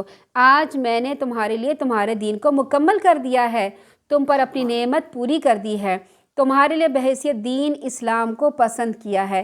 یہ اتنی پیاری بات ہے نا کہ اللہ تعالیٰ نے ہمارا دین اسلام مکمل کر دیا ہے۔ اس سے کیا ہوتا ہے کہ دین سے مراد شریعت کے تمام اصول ہر لحاظ سے اللہ تعالیٰ نے بیان کر دیے ہیں اور رسول اللہ صلی اللہ علیہ وسلم نے کر کے دکھا دیے ہیں۔ اور پھر مسلمانوں کی زندگی کا کوئی بھی پہلو، یعنی ہم نے معاشرے میں رہنا ہے، معاشرے میں کیسے رہنا ہے، یہ اللہ تعالیٰ نے ہمیں بتا دیا، اللہ کے رسول نے ہمیں بتا دیا۔ اچھا، معیشت یعنی ہم نے روٹی روزی کیسے کمانی ہے، حلال حرام کیسا ہو، یہ اللہ تعالیٰ نے بتا دیا۔ سیاست کیسی ہونی چاہیے، حکومت کیسی ہونی چاہیے، یہ اللہ تعالیٰ نے بتا دیا۔ باہر سے کوئی بھی اصول اگر ہم لائیں گے تو پھر کیا ہوگا، ہمارے معاشرے میں انتشار پھیل جائے گا۔ اسی طرح سے بدعات کی بھی گنجائش ہے، اور اللہ تعالیٰ نے یہ فرما دیا نا، تمہارے لیے میں نے تمہارے لیے دین کو مکمل کر دیا۔ تو بتائیں اس میں عید میلاد النبی کی گنجائش کہاں ہے، اس میں شب برات کے حلووں کی گنجائش کہاں ہے، اس میں یوم عاشورہ کے دن جو امام حسین کے نام کے کھچڑے پکائے جاتے ہیں ان کی گنجائش کہاں ہے۔ یہ ساری بدعات بعد میں نکلی ہیں، اللہ تعالیٰ نے یہ سارے کام نہیں بتائے اور نہ اللہ کے رسول صلی اللہ علیہ وسلم نے کیے۔ بدعات کی ایک بڑی پہچان یہ بھی ہوتی ہے کہ یہ جب آپ ایک علاقے سے دوسرے علاقے میں جاتے ہیں تو یہ چینج ہو جاتی ہیں، یعنی پاکستان میں کچھ اور بدعات ہیں، آپ ہندوستان میں چلے جائیں گے وہاں کچھ اور ہے، ترکی میں آپ جائیں گے تو وہاں پہ کچھ اور ہیں، عراق ایران میں جائیں گے تو وہاں کچھ اور ہیں، ہر جگہ کے علاقے کی بدعت چینج ہو جاتی ہے اور وہ اسے دین سمجھ کے کرتے ہیں۔ تو اللہ تعالیٰ فرماتے ہیں میں نے تو تمہارے لیے تمہارے دین کو مکمل کر دیا، اتنا پیارا اور آسان دین دیا جس میں تمہیں اتنا زیادہ خرچ نہیں کرنا پڑتا، آسان آسان باتیں تمہیں دی ہیں، اللہ کے رسول صلی اللہ علیہ وسلم نے تمہیں کر کے دکھا دیا ہے، تو تم کن باتوں میں پڑے ہوئے ہو۔ اللہ تعالیٰ فرما رہے ہیں پھر اگر کوئی شخص بھوک کے مارے ان حرام کردہ چیزوں میں سے کسی کو کھانے پہ مجبور ہو جائے۔ اب یہاں پر اللہ تعالیٰ فرما رہے ہیں کہ دیکھو میں نے تمہارے مویشیوں جانور کی بات ہو رہی ہے نا کہ کیسے شکار میں حلال ہیں حرام ہیں، پھر کس طرح سے جو مر جائے تو کس طرح سے ذبح کرنا ہے۔ آپ نے ایک اور بات اللہ تعالیٰ نے کوئی بھی پہلو اللہ تعالیٰ نے نہیں چھوڑا، کوئی اینگل نہیں چھوڑا۔ اللہ تعالیٰ نے فرمایا کہ دیکھو اگر تم میں سے کسی کی جان پہ بن جائے، کسی کے پاس کھانا نہ ہو، قحط ہو جائے، کسی جنگل میں چلا جائے یا ٹرین ایسی جگہ پہ رک جائے جو ارد گرد صحرا ہی صحرا ہو، جنگل، وہاں کھانے پینے کی کچھ نہ ہو، یا ایسی جگہ پہ آپ کی گاڑی خراب ہوئی ہے کہ 2 دن ہو گئے کھانا پینا ختم ہو گیا، اب بھوک کے لالے پڑ گئے، کیا کریں؟ تو اللہ تعالیٰ فرما رہے ہیں جو حرام میں نے تمہیں کہا نا کہ یہ فلاں فلاں جانور حرام ہے، اس طریقے سے حرام ہے، تو تھوڑا سا اتنا کھا لو کہ تمہاری زندگی بچ جائے۔ اپنی زندگی بچانے کے لیے آپ اسے کھا سکتے ہیں، اتنا نہ کھائیں کہ آپ پیٹ بھریں، اتنا نہ کھائیں کہ آپ کو لذت ملنا شروع ہو، بشرطیہ کہ گناہ کی طرف مائل نہ ہو۔ تو اللہ یقیناً بخشنے والا رحم کرنے والا ہے۔ لوگ آپ سے پوچھتے ہیں ان کے لیے کیا کچھ حلال کیا گیا، اب لوگ کہتے تھے کیا کیا حلال ہے، آپ ان سے کہیے تمام پاکیزہ چیزیں حلال ہیں، حلال چیز گنتی کی نہیں ہے، حرام چیز گنتی کی ہے، تھوڑی سی حرام ہے۔ اللہ تعالیٰ فرماتے ہیں ان شکاری جانوروں کا شکار بھی جنہیں تم نے اس طرح سدھایا گیا ہو جیسے اللہ تعالیٰ نے تمہیں سکھایا ہے، لہٰذا جو شکار وہ تمہارے لیے روک رکھیں وہ کھا سکتے ہو، اور انہیں چھوڑتے وقت اللہ کا نام لے لیا کرو، اللہ سے ڈرتے رہو، بلا شبہ اللہ کو حساب چکانے میں دیر نہیں لگتی۔ یہاں پر ایک اور پہلو اللہ تعالیٰ نے بتایا ہے کہ شکار کیسے کرنا ہے، سبحان اللہ، یہ بھی اللہ تعالیٰ نے ہمیں قرآن میں بتا دیا کہ دیکھو ایسے شکار کرو۔ کیا ہے شکار کے متعلق احکامات؟ شکاری جانوروں میں پرندے بھی شامل ہوتے ہیں، جیسے باز اور شکرا ہوتے ہیں نا، ان کو چھوڑا جاتا ہے اور وہ دوسرے جانوروں کو پکڑ لاتے ہیں، پرندوں کو۔ پھر بعض اوقات کتا جو ہوتا ہے وہ سکھائے جاتے ہیں، ٹھیک ہے۔ اب جو جانور ہوتا ہے نا جسے شکاری نے سدھایا ہوتا ہے، جیسے باز ہے، شکرا ہے یا کتا ہے، اگر تو شکار کو اپنے مالک کے لیے پکڑ کے لے آئے اور اس میں سے نہ کھائے تو اس کی جو وہ حلال ہوتا ہے۔ اب اس میں کیا کیا اور پوائنٹس ہوتے ہیں؟ سب سے پہلے آپ صلی اللہ علیہ وسلم نے فرمایا جب تم اپنے سدھائے ہوئے کتوں کو چھوڑو تو ان پر اللہ کا نام لے لو، بسم اللہ کہہ کے چھوڑو۔ جب بسم اللہ کہہ کے چھوڑو گے تو پھر تم شکار کھا سکتے ہو۔ اگر تم نے بسم اللہ نہیں پڑھا تو تم شکار نہیں کھا سکتے ہو۔ نمبر 2، آپ صلی اللہ علیہ وسلم نے فرمایا جب تم اپنا تیر چھوڑو تو بسم اللہ کہو، یعنی آپ نے پہلے تیر چھوڑا یا گولی چلائی، پھر پہلے بسم اللہ پڑھی، پھر اس کے بعد گولی لگ گئی، اب آپ کے ہاتھ میں کتے بندھے ہوئے تھے، آپ نے کتوں کو بسم اللہ پڑھ کے چھوڑا، اور پھر کتے گئے اور پھر اس کو پکڑ کے لائے۔ پھر آپ صلی اللہ علیہ وسلم نے فرمایا جب تم تیر چھوڑو اور شکار غائب ہو جائے، شکار غائب ہو جائے، جب ملے اسے کھا سکتے ہو بشرطیہ کہ وہ سڑ نہ گیا ہو، یعنی کتا لے کے چلا گیا، ایک دن کے بعد ملا، اتنی دیر میں شکار سڑ گیا تو آپ نہیں کھا سکتے، لیکن اگر شکار سڑا نہ ہو تو آپ اسے کھا سکتے ہیں۔ جی آپ نہیں، زندہ نہ ہو، سڑنے کا مطلب یہ کہ وہ مر گیا۔ نہیں وہ تو مر گئے نا، جو پکڑ کے لاتے ہیں نا وہ بھی زندہ ہی ہوتے ہیں، تب بھی جی شکار ہوتا ہے نا۔ آپ صلی اللہ علیہ وسلم نے فرمایا اگر تم شکار پر تیر چھوڑو پھر اس شکار کو 1 یا 2 دن کے بعد پاؤ، پھر دیکھو اس پر تمہارے تیر کے علاوہ کوئی اور نشان نہیں تو اسے کھا سکتے ہو، یعنی تم نے اسے شکار کر دیا، اگر کسی دوسرے جانور نے اس کو پکڑ لیا اور کھانا شروع کر دیا، پھر وہ تمہیں مل گیا، وہ جانور چھوڑ کے بھاگ گیا، تو اب آپ دیکھیں کہ اس کے اوپر کوئی دوسرے جانور کے نشان تو نہیں ہیں تو آپ نہیں کھا سکتے، ٹھیک ہے۔ اور اگر شکار پانی میں گرا ہوا ہے تو اسے مت کھاؤ۔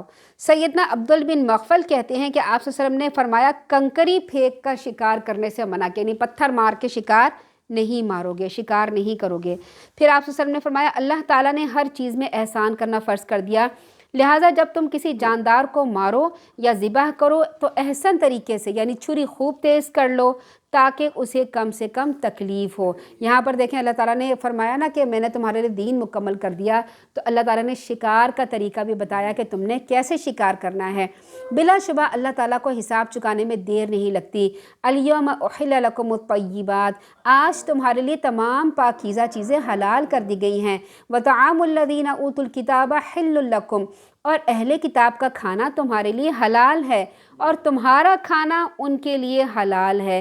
کس طرح سے؟ یعنی ذبیحہ پر اللہ کا نام لیا گیا ہو، یعنی اہل یہود یا اہل نصارہ نے اگر ذبح کیا ہے نا تو اس پہ اللہ اکبر، یعنی اللہ کا نام، دا گاڈ از گریٹ، کچھ بھی انہوں نے اللہ کا نام لیا ہوا ہو، چیز پاکیزہ ہو، یہ نہیں کہ سور انہوں نے کیا تو آپ کھا سکتے ہیں، نہیں، پاکیزہ جانور ہو، اور ان کے دسترخوان پہ کوئی حرام چیز مثلا شراب یا سور کا گوشت نہ ہو۔ اگر ان کے دسترخوان پہ ایسی اشیاء رہتی ہیں تو ان کے ساتھ کھانا تو درکنار ان کا برتن استعمال کرنا بھی جائز نہیں ہے، یہاں تک کہ آپ ان کے برتنوں کو خوب دھو کر پاک صاف کریں، لیکن ایک مسلمان کا دل کبھی بھی نہیں چاہے گا کہ ان برتنوں میں جا کے کھائے، اور یہ استعمال مجبوراً ہے۔ رہے غیر اہل کتاب، یعنی جو اہل کتاب نہیں ہیں، مشرکین ہیں، جن کے اوپر کتاب نہیں اتری، ان کا تو ذبیحہ کھانا ناجائز ہے، ان کا نہیں کھا سکتے، اور نہ ہی ان کے ساتھ کھانا کھانا جائز ہے، جیسے ہندو وغیرہ ہوتے ہیں نا، تو یہ جو ہے ان کے ساتھ نہ ہم ان کا ذبیحہ کھا سکتے ہیں نہ ان کے ساتھ کھانا کھا سکتے ہیں۔ نیز جو جانور ذبح نہ کیا جائیں بلکہ آرے سے ان کا گلا کاٹ دیا جائے، جیسے مشینوں میں مشینیں لگی ہوتی ہیں نا، باہر کے ملکوں میں مشینیں میں ٹھک کر کے کاٹتے ہیں اور گلا، اور بس پھر اس کو ذبح ہو جاتا ہے ان کی طرف سے، یا ذبح کر کے وقت اللہ کا نام نہ لیا جائے تو ایسے جانور کا گوشت کھانا جائز نہیں۔ قابل غور بات ہے کہ دور نبوی میں یہودی اور عیسائیوں کا کم از کم اللہ اور یوم آخرت پر ایمان ضرور تھا، یعنی اللہ کے رسول صلی اللہ علیہ وسلم کے آنے سے پہلے یہودی اور عیسائی ایک اللہ پر اور آخرت پر ایمان رکھتے تھے، مگر آج کل کے مغرب میں جن سے اکثر اپنے آپ کو عیسائی کہلاتے ہیں، یہ لوگ ایتھیسٹ قسم کے لوگ ہیں، یہ لوگ اللہ پر ایمان نہیں رکھتے، آخرت پر ایمان نہیں رکھتے، تو ان کا جو کھانا ہے یہ کیسے مسلمانوں کے لیے جائز ہو سکتا ہے؟ پھر اللہ تعالیٰ حلال کی بات کر رہے ہیں نا، تو اللہ تعالیٰ نے یہاں بھی یہ بھی فرمایا مومن عفیفہ عورتیں تمہارے لیے حلال ہیں، اور ان لوگوں کی عفیفہ عورتیں بھی جنہیں تم سے پہلے کتاب دی گئی، یعنی اگر وہ شرک نہ کرتی ہوں اور حضرت عیسیٰ کو اللہ کا بیٹا نہیں کہتی ہوں تو وہ بھی تمہارے لیے حلال ہیں، بشرطے کہ اس سے تمہاری غرض مہر ادا کر کے نکاح میں لانا ہے، یا اور محض شہوت رانی یا پوشیدہ آشنائی نہ ہو۔ جس نے بھی ایمان کے بجائے کفر کا راستہ اختیار کیا اس کا عمل برباد ہو گیا اور آخرت میں وہ نقصان اٹھانے والوں میں سے نہ ہوگا۔ اے ایمان والو جب نماز ادا کرنے کے لیے اٹھو تو اپنے منہ کوہنیوں تک ہاتھ دھو لو اور اپنے سروں کا مسح کر لو اور اپنے پاؤں ٹخنوں تک دھو لیا کرو، اور اگر جنابت کی حالت میں ہو تو طہارت کر لو۔ اب یہاں پر دیکھیں جو پہلے جو آپ کو کھانے پینے کے بارے میں بتایا گیا حلال و حرام، کس لیے؟ کہ آپ کے جسم میں حلال جائے حرام نہ جائے، تاکہ آپ کا عقیدہ، آپ کی نفس، آپ کا جو نیت ہے وہ خراب نہ ہو۔ یعنی اندرونی طور پر اللہ تعالیٰ نے آپ کی پاک رکھنے کے لیے باتیں بتائیں۔ اب ظاہری طور پر جسم کے لیے اللہ تعالیٰ نے وضو بتایا کہ تم وضو کے ذریعے اپنے پاک صاف رکھو، اس لیے وضو کی آیتیں یہاں پہ آئیں، سبحان اللہ۔ اب جسم کی طہارت کے بارے میں وضو کا طریقہ سکھایا جا رہا ہے۔ وضو کے متعلق کیا احکامات ہیں؟ ایک دفعہ سیدنا عثمان نے پانی کا برتن منگوایا، پہلے اپنے ہتھیلیوں پر 3 بار پانی ڈال کر انہیں دھویا۔ اب آپ غور سے سن لیں، کسی طرح سے وضو کرتے ہیں، کسی میں کوئی کمی بیشی نہ ہو۔ پھر دائنا ہاتھ برتن میں ڈالا، کیوں برتن میں ڈالا؟ ظاہر ہے اس کا پلاسٹک کے مگ تو نہیں ہوتے تھے نا، وہ تو لوہے کی سب کچھ استعمال کرتے تھے۔ اپنا دائنا ہاتھ برتن میں ڈالا، پھر کلی کی، پھر ناک جھاڑی، پھر 3 بار اپنا منہ دھویا، پھر دونوں ہاتھ کوہنیوں تک 3 بار دھوئے، پھر ایک ہی بار سر کا مسح کیا، پھر دونوں پاؤں ٹخنوں تک 3 بار دھوئے۔ پھر کہا، رسول اللہ صلی اللہ علیہ وسلم نے فرمایا، جو کوئی کہ میرے اس وضو کی طرح وضو کرے، پھر تحیت الوضو کی 2 رکعتیں اس طرح ادا کرے کہ اس کے دل میں کوئی دنیاوی خیال نہ آئے، تو اس کے پہلے گناہ بخش دیے جائیں گے۔ اس کے علاوہ ہر وضو سے پہلے بسم اللہ پڑھنا لازمی ہے۔ بسم اللہ پڑھے بغیر وضو نہیں ہوتا، اور جس کا وضو نہیں ہوتا اس کی نماز نہیں ہوتی۔ سیدنا انس فرماتے ہیں آپ صلی اللہ علیہ وسلم جب بیت الخلاء میں جاتے تو کہتے اللہم انی اعوذ بک من الخبث والخبائث، اے اللہ میں جنوں اور جنیوں سے تیری پناہ میں آتا ہوں۔ جب بھی باتھ روم میں جائیں اس سے پہلے یہ دعا پڑھیں۔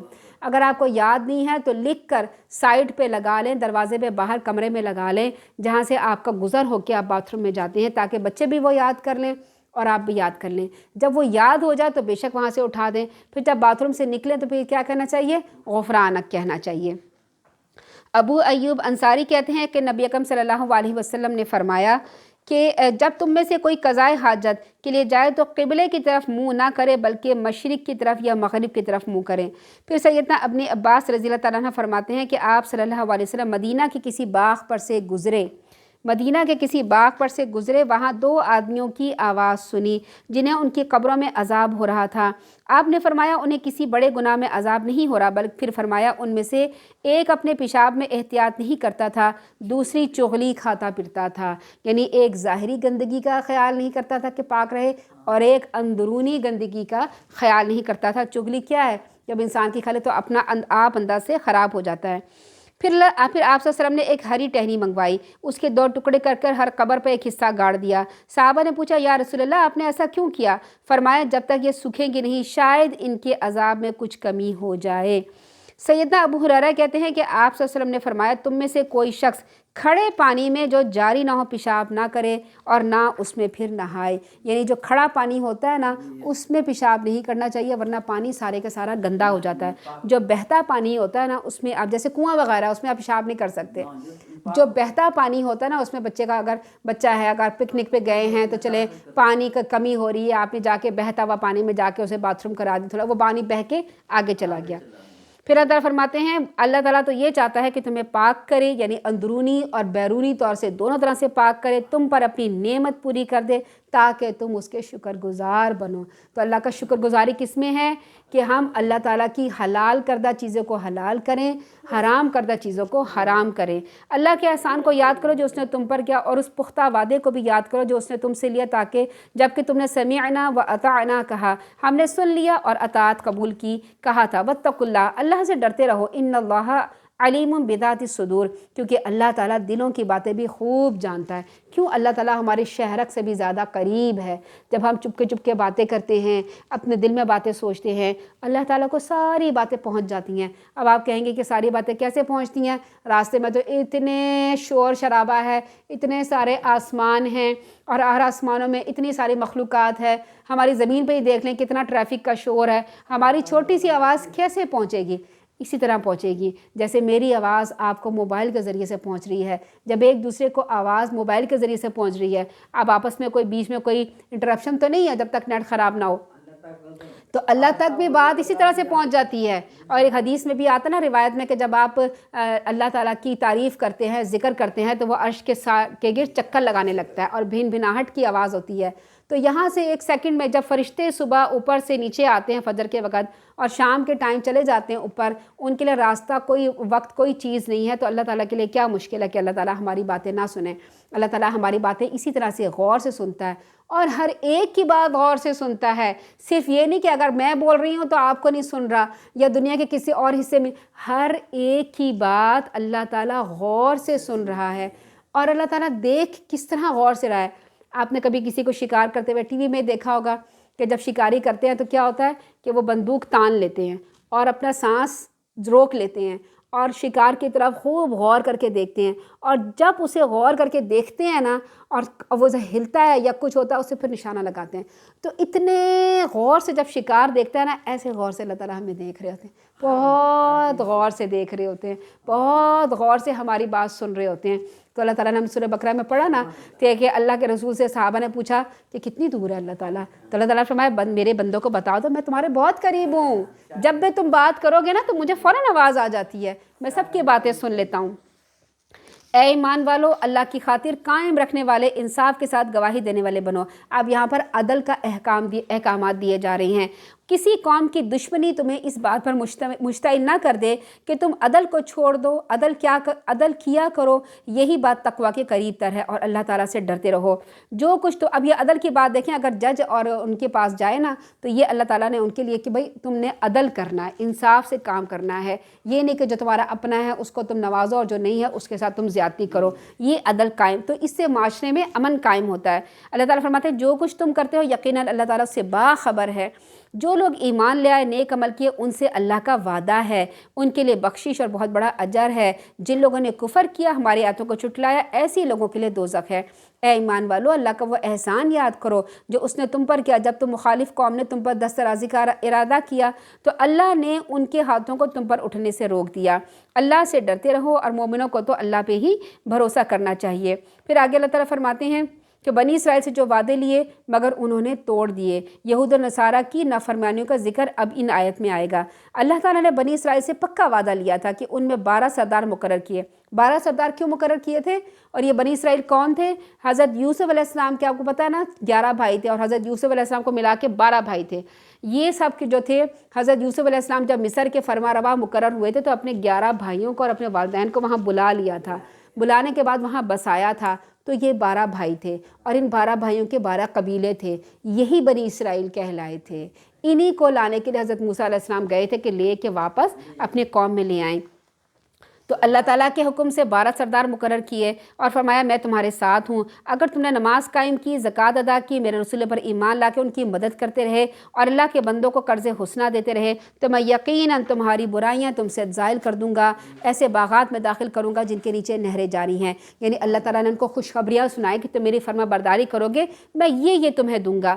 پھر اس کے بعد بھی اگر تم میں سے کسی نے کفر کیا اور سیدھی راہ سے بھٹک گیا، پھر چونکہ انہوں نے اپنے وعدے کو توڑا تھا کہ اللہ کے ساتھ وعدے کیے کو توڑ دیا، اللہ تعالیٰ فرماتے ہیں ہم نے ان پر لعنت کی، ان کے دل سخت کر دیے۔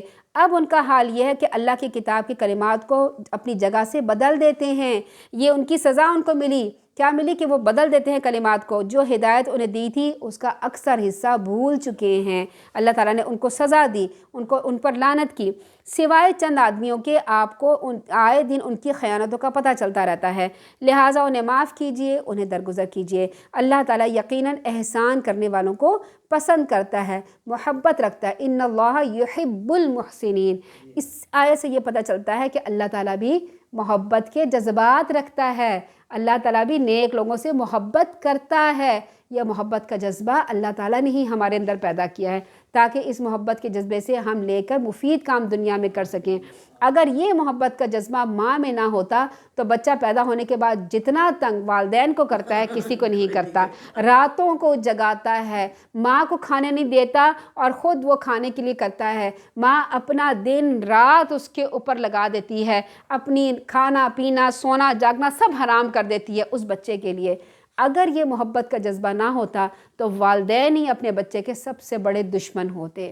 اللہ تعالیٰ نے محبت کا جذبہ ڈالا، قربانی کا جذبہ ڈالا، تو ماں اپنے بچے کی پرورش کرتی ہے۔ تو یہ محبت کا جذبہ یہ اللہ تعالیٰ کی طرف سے جذبہ ہے۔ اللہ تعالیٰ بھی اس سے پتہ چلتا ہے جذبات رکھتے ہیں، کیونکہ اللہ تعالیٰ فرما رہے ہیں میں محبت رکھتا ہوں احسان کرنے والوں سے۔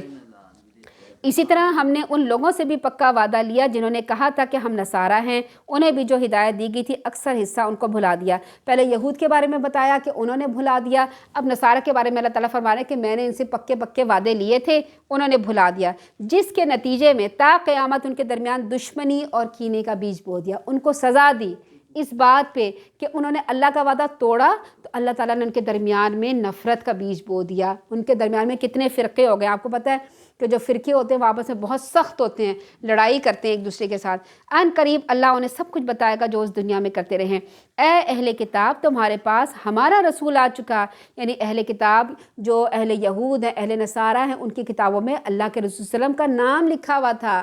اب آگے ہم آیتوں میں پڑھیں گے صورتوں میں کہ اللہ تعالیٰ نے فرمایا کہ انجیل میں نے حضرت محمد صلی اللہ علیہ وسلم کا نام رکھا تھا کہ تمہارے بعد احمد نام کا ایک رسول آئے گا جس پہ تم نے ایمان لے کے آنا ہے۔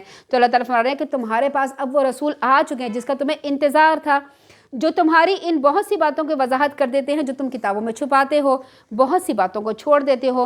اب تمہارے پاس اللہ تعالیٰ کی طرف سے روشنی اور ایسی واضح کتابیں آ چکی ہیں جس کے ذریعے سے اللہ تعالیٰ ان لوگوں کو سلامتی کی راہیں دکھاتا ہے جو اس کی رضا سے پیچھے چلتے ہیں، اور انہیں اپنے اذن سے اندھیروں سے نکال کر روشنی کی طرف لے جاتا ہے اور سیدھی راہ کی طرف رہنمائی کرتا ہے۔ یقیناً وہ لوگ کافر ہیں جنہوں نے کہا کہ مسیح ابن مریم ہی اللہ ہے، یہ کفر اور شرک ہے۔ پھر آگے اللہ تعالیٰ فرماتے ہیں لَقَدْ كَفَرَ الَّذِينَ قَالُوا إِنَّ اللَّهَ هُوَ الْمَسِيحُ ابْنُ مَرْيَمَ قُلْ فَمَنْ يَمْلِكُ مِنَ اللَّهِ شَيْئًا إِنْ أَرَادَ أَنْ يُهْلِكَ الْمَسِيحَ ابْنَ مَرْيَمَ وَأُمَّهُ وَمَنْ فِي الْأَرْضِ جَمِيعًا۔ اللہ تعالیٰ فرما رہے ہیں ان سے پوچھئے اگر اللہ تعالیٰ مسیح ابن مریم کو اور اس کی والدہ کو اور جو کچھ زمین میں ہے سب کو ہلاک کرنا چاہے تو کس کی مجال ہے کہ وہ اللہ کو اس کے ارادے سے روک سکے۔ جو کچھ آسمان و زمین میں ان کے درمیان میں صرف اللہ ہی کی ملکیت ہے، وہ جو کچھ چاہتا ہے پیدا کرتا ہے، اللہ ہر چیز پر قدرت رکھتا ہے۔ یعنی اگر حضرت عیسیٰ علیہ السلام اور حضرت مریم علیہ السلام تمہارے مطابق نصارہ اگر یہ الہ ہیں تو پھر اگر الہ ہے تو انہیں اپنے آپ سے مرنے سے کیوں نہیں روکا انہوں نے؟ حضرت عیسیٰ علیہ السلام کو تو اوپر اٹھا لیا، حضرت مریم علیہ السلام تو وفات پا چکی ہیں، اگر وہ الہ ہوتی تو کیوں فوت ہوتی؟ اگر وہ الہ ہوتی تو اتنی مشکلات کیوں اٹھاتی؟ اگر وہ حضرت عیسیٰ علیہ السلام الہ ہوتے تو تمہارے مطابق سولی کیوں چڑھتے؟ کیوں تمہارے متعلق جو ہے تم نے ان کے خلاف سولی چڑھانا منظور کیا اور ان کے خلاف قرارداد چلائی اور عدالت میں ان کے خلاف فیصلہ کیا؟ ایسا کیوں ہوتا؟ اگر وہ الہ ہوتے تو ایک منٹ میں تمہیں تباہ برباد کر کے رکھ دیتے۔ اللہ تعالیٰ فرما رہا ہے یہ دونوں الہ نہیں ہیں، اگر ان دونوں کو بھی میں ہلاک کرنا چاہوں اور زمین میں سب کو ہلاک کرنا چاہوں تو میں کر سکتا ہوں، کیونکہ میں مالک ہوں، سب کچھ میرا ہی درمیان، سب کچھ جو میرا آسمان و زمین میں وہ میری بادشاہت ہے۔ وَلِلَّهِ مُلْكُ السَّمَاوَاتِ وَالْأَرْضِ۔ ملک کا کیا مطلب ہوتا ہے؟ بادشاہ۔ ہمارے کانسیپٹ کیا ہے بادشاہ کا؟ ایک بادشاہ ہے، اور بادشاہ کے ہونے کے بعد کیا ہوتا ہے کہ اس کی رعایا ہوتی ہے، رعایا کے بعد کیا ہوتا ہے اس کی سیکیورٹی فورسز ہوتی ہیں جو اس کی حفاظت کرتی ہے، فوج ہوتی ہے جو کنٹری کی حفاظت کرتی ہے۔ اچھا جتنا بڑا بادشاہ ہوتا ہے نا اتنی بڑی اس کی سیکیورٹی ہوتی ہے، یعنی جتنا بڑا بادشاہ ہے نا، چھوٹا بادشاہ ہے تو اس کے لیے 50 گاڑیاں چلیں گی، اچھا بڑا بادشاہ ہے تو اس کے لیے 100 گاڑیاں چلیں گی، اس سے بڑا بادشاہ تو اس کے لیے 200 گاڑیاں۔ جتنا بڑا بادشاہ اتنی بڑی سیکیورٹی، اتنی بڑی فوج، اتنا بڑا رعایا، اتنا بڑا رعب دبدبہ۔ اب بادشاہ کیا ہوتا ہے؟ جو انسانوں میں بادشاہ ہوتا ہے کہ اسے ہر چیز چاہیے، اب فلاں کے لیے اس کو اپنے ضروریات کے لیے لوگوں کی مدد چاہیے، اسے اپنے کام کے لیے لوگوں کی مدد چاہیے، اس نے کہیں تقریر کرنی ہے تو کوئی لکھ کے دے گا تو وہ کام کرے گا، کہیں جانا ہے تو اس کا پروگرام کا بندوبست کوئی دوسرا کرے، اس کی اتنی بڑی فوج ہوتی ہے، انتظام کرنے والے ہوتے ہیں، وزیر امیر مشیر ہوتے ہیں، یہ کام کرتے ہیں۔ لیکن اللہ تعالیٰ کیسا بادشاہ ہے؟ اللہ تعالیٰ وہ بادشاہ ہے جس نے اپنی رعایا کو پیدا کیا خود۔ کوئی بادشاہ اپنی رعایا کو پیدا کرتا ہے؟ پھر ایک ایک رعایا کے کھانے پینے کا بندوبست کیا، رہنے کا بندوبست کیا، وہ رازق ہے، پھر وہ رب ہے، پھر وہ پرورش کرتا ہے۔ مچھلیاں ہوں سمندر میں، ہواؤں میں پرندے ہوں، صحراؤں میں کیڑے مکوڑے ہوں، جنگلات میں درندے ہوں، سب کی خوراک وہ دیتا ہے، سب کو رزق وہ دیتا ہے، سب کو زندگی دیتا ہے، سب کو سب کچھ دیتا ہے۔ تو جو بادشاہ ہے نا اللہ تعالیٰ، وہ سب کچھ دیتا ہے، لیتا نہیں ہے کچھ، اور اسے ہماری عبادت کی بھی ضرورت نہیں۔ جبکہ دنیا کے جو بادشاہ ہیں انہیں تو لینا ہوتا ہے، سب کچھ لینا ہوتا ہے، تب ان کا اگر ان کی سیکیورٹی ساری ختم ہو جائے تو کہاں کا بادشاہ، پھر اس کا تو روب دبدبہ ہی نہیں رہے گا۔ تو اللہ تعالیٰ فرماتے ہیں کہ ساری زمین و آسمان تو میری ہے، سب کچھ میرا ہے، میں جسے چاہتا ہوں پیدا کرتا ہوں، میں ہر چیز پر مکمل قدرت رکھتا ہوں۔ اب قدیر کا بھی معنی انشاءاللہ ہم پھر دیکھیں گے پھر کبھی۔ یہود و نصارہ کہتے ہیں ہم تو اللہ کے بیٹے اور چہیتے ہیں، آپ صلی اللہ علیہ وسلم، یعنی یہ اپنے آپ کو چوزن پیپل کہتے ہیں، ہم بڑے چنے ہوئے لوگ ہیں، جو آج تک ان کے دماغ میں ہے، کہتے ہیں ہم تو اللہ کے بیٹے چہیتے ہیں۔ آپ ان سے پوچھیں اگر یہی بات ہے تو پھر تمہیں گناہوں کی سزا کیوں دیتا؟ اگر تم چہیتے ہو تو یہ بتاؤ تمہارے یہاں معذور لوگ کیوں پیدا ہوتے ہیں، یہ بتاؤ تمہارے قتل کیوں کیے جاتے ہیں، یہ بتاؤ تمہیں تکلیفیں کیوں پہنچتی ہیں، مصیبتیں کیوں پہنچتی ہیں۔ حقیقت یہ ہے تم بھی ویسے ہی انسان ہو جیسے اس نے دوسرے انسان پیدا کیے، وہ جسے چاہتا ہے معاف کرتا ہے، جسے چاہتا ہے سزا دیتا ہے۔ آسمان و زمین جو کچھ ان کے درمیان ہے اللہ ہی کی ملکیت میں ہے، اسی کی طرف سب کو جانا ہے۔ تو پھر تم جھوٹ کیوں بولتے ہو، تم اتراتے کیوں ہو، تم اکڑتے کیوں ہو، تم شیخی کیوں بھگارتے ہو؟ اے اہل کتاب، تمہارے پاس ہمارا رسول اس وقت آیا اور احکام کو واضح طور پہ بیان کیا جب رسولوں کی آمد کا سلسلہ بند ہو چکا تھا، تاکہ تم یہ نہ کہہ سکو کہ ہمارے پاس تو کوئی خوشخبری سنانے والا ڈرانے والا آیا ہی نہیں تھا۔ لو اب تمہارے پاس بشارت دینے والا ڈرانے والا آ چکا۔ اللہ تعالیٰ تو ہر چیز پہ قدرت رکھتا ہے۔ اللہ تعالیٰ فرماتا ہے میں تو ہر چیز پہ قدرت رکھتا ہوں، سب کچھ کر سکتا ہوں۔ وہ وقت بھی یاد کرو جب موسیٰ علیہ السلام نے اپنی قوم سے کہا میری قوم کے لوگوں، اللہ کے اس احسان کو یاد کرو جو اس نے تم پر کیا، جبکہ اس نے تم میں سے کئی نبی پیدا کیے، کئی بادشاہ بنائے، تمہیں وہ کچھ دیا جو اقوام عالم میں کسی کو نہ دیا۔ اے میری قوم، اس پاک سرزمین میں داخل ہو جاؤ جو اللہ نے تمہیں حکم دیا ہے، اور پیچھے نہ ہٹو ورنہ نقصان اٹھا لو گے۔ یہاں پر حضرت موسیٰ علیہ السلام کی زبانی نعمتیں یاد کرائی جا رہی ہیں کہ تمہیں یہ نعمتیں اللہ تعالیٰ نے دی، اب جہاد کرو۔ اب تمہارا کام کیا ہے؟ اللہ کا نعمتیں دی، اب تم اللہ تعالیٰ کا شکر ادا کیسے کرو؟ اللہ تعالیٰ نے تمہیں جہاد کا حکم دیا، جاؤ جہاد کرو۔ وہ کہنے لگے موسیٰ وہاں تو بڑے زور آور لوگ رہتے ہیں، جب تک وہ وہاں سے نکل نہیں جائیں گے ہم وہاں کبھی نہیں جائیں گے۔ کتنی بیوقوفی کی بات انہوں نے کی نا۔ جب ایک انسان ایک آرمی کو کہا جا رہا ہے کہ فلاں ملک سے جا کے لڑو، تو وہ کہے گا نہیں وہاں پہ تو اتنے لوگ رہتے ہیں، جب وہ نکل جائیں گے نا تو ہم جائیں گے۔ پھر لڑیں گے کس سے؟ وہ دیواروں سے لڑیں گے، بلڈنگوں سے لڑیں گے، کس سے لڑیں گے؟ وہ کہتے تھے کہ وہ وہاں سے نکل جائیں گے نا تو پھر ہم جائیں گے۔ جو لوگ اللہ سے ڈرتے تھے ان میں سے دو آدمیوں نے جن کو اللہ تعالیٰ نے اپنی نعمت سے نوازا تھا، یعنی اس لوگوں میں سے دو آدمی جو تھے وہ نیک تھے۔ انہوں نے کہا ان جباروں کے مقابلوں کے لیے دروازے میں داخل ہو جاؤ، اور جس میں جب تم اس میں داخل ہوگے نا پھر تم ہی غالب ہو جاؤ گے۔ یعنی اس قوم میں جنہوں نے کہا تھا کہ ہم جائیں گے نہیں لڑنے کے لیے، دو آدمی نیک تھے، دو آدمی مومن تھے۔ انہوں نے کہا کہ ایسا کرتے ہیں کہ اللہ تعالیٰ نے ہمیں حکم دیا ہے نا تو ہم جاتے ہیں، جانے کے بعد کیا ہوگا؟ اللہ تعالیٰ ہمارے لیے دروازے کھول دے گا، ہمیں لڑنا نہیں پڑے گا، کیونکہ اللہ تعالیٰ نے کہا داخل ہو جاؤ تم جیت جاؤ گے۔ جیسے اللہ کے رسول صلی اللہ علیہ وسلم فتح مکہ کے موقع پر داخل ہوئے تو لڑائی تو نہیں ہوئی تھی نا، سب لوگوں نے ہتھیار ڈال دیے تھے، اور تم غالب رہو گے اگر تم ایمان لاتے ہو تو اللہ پہ بھروسہ کرو۔ قوم کے لوگ کہنے لگے اے موسیٰ جب تک وہ جبار لوگ وہاں بیٹھے نا ہم تو کبھی بھی داخل نہیں ہوں گے، لہٰذا تم اور تمہارا رب جاؤ، ہم جنگ کرو، ہم تو یہاں بیٹھیں۔ کھلی نافرمانی انہوں نے کر دی، اور کھلی نافرمانی کرنے کے بعد سمجھ رہے تھے کہ ہم نے بہت اچھا کام کیا۔ کیونکہ یہ قوم ایک لمبی مدت تک فرعونوں کی غلامی میں زندگی بسر کر رہی تھی اور اللہ کی بجائے بچھڑے کی پرستش کر رہی تھی، اس قدر پست ہمت اور بزدل بن چکی تھی کہ موسیٰ علیہ السلام کو مخاطب کر کے کہنے لگی جب تک وہ لوگ وہاں سے نہیں نکلیں گے نا ہم نہیں جائیں گے۔ حالانکہ وہ دیکھ چکے تھے کہ اللہ تعالیٰ کی کیسی کیسی مدد آئی ہے۔ حضرت موسیٰ علیہ السلام کی لاٹھی سانپ بن جاتی تھی، فرعون کو ڈوبتا ہوا انہوں نے دیکھ لیا، پھر انہوں نے من و سلوہ اترتے ہوئے دیکھ لیا، لیکن کیا کیا؟ انہوں نے کھلی نافرمانی کی، بزدل لوگ تھے، پھر مسلسل نافرمانی کی، انہیں سزا ملی۔ اللہ تعالیٰ فرماتے ہیں موسیٰ علیہ السلام نے کہا اے میرے رب میرا اختیار تو صرف اپنے اور اپنے بھائی پر ہے، لہٰذا ہمارے نافرمان لوگوں کے درمیان جدائی ڈال دے۔ اب موسیٰ علیہ السلام سے سخت جو تھے نا ناراض ہو گئے تھے، انہوں نے کہا کہ میرا اختیار میرے پر اور میرے بھائی کی بھی اختیار ہے، لیکن میں اس قوم کی ذمہ داری نہیں لیتا، اب تو ان کے درمیان میں جدائی ڈال دے۔ اللہ تعالیٰ نے فرمایا اب وہ زمین پر 40 برس کے لیے حرام کر دی گئی، یعنی مسلسل نافرمانی کے باعث جہاں انہوں نے جانا تھا جہاد کرنا تھا وہ 40 برس تک وہ جگہ نظر ہی نہیں آئے گی انہوں۔ یہ اتنی مدت لوگ زمین میں مارے پھریں گے، لہٰذا ایسے نافرمان لوگوں کے ہاتھ میں غم نہ کرنا۔ پھر آپ ان اہل کتاب کو آدم کے 2 بیٹوں کا سچا واقعہ سنائیے۔ جب ان دونوں نے اللہ کے حضور قربانی پیش کی تو ان میں سے ایک کی قربانی تو قبول ہو گئی اور دوسرے کی قربانی قبول نہ ہوئی۔ دوسرے نے کہا کہ میں ضرور تمہیں مار ڈالوں گا۔ پہلے نے جواب دیا اس میں میرا کیا قصور ہے؟ اور میں اللہ تو صرف پرہیزگاروں کی قربانی قبول کرتا ہے۔ اگر تو مجھے مار ڈالنے کے لیے میری طرف ہاتھ بڑھائے گا تو میں بھی تجھے قتل کروں گا، تو میں تجھے قتل کرنے کے لیے ہاتھ نہیں بڑھاؤں گا۔ میں تو اللہ رب العالمین سے ڈرتا ہوں، میں چاہتا ہوں میرا اور اپنا گناہ سب تو سمیٹ لے اور اہل دوزخ میں سے ہو جا۔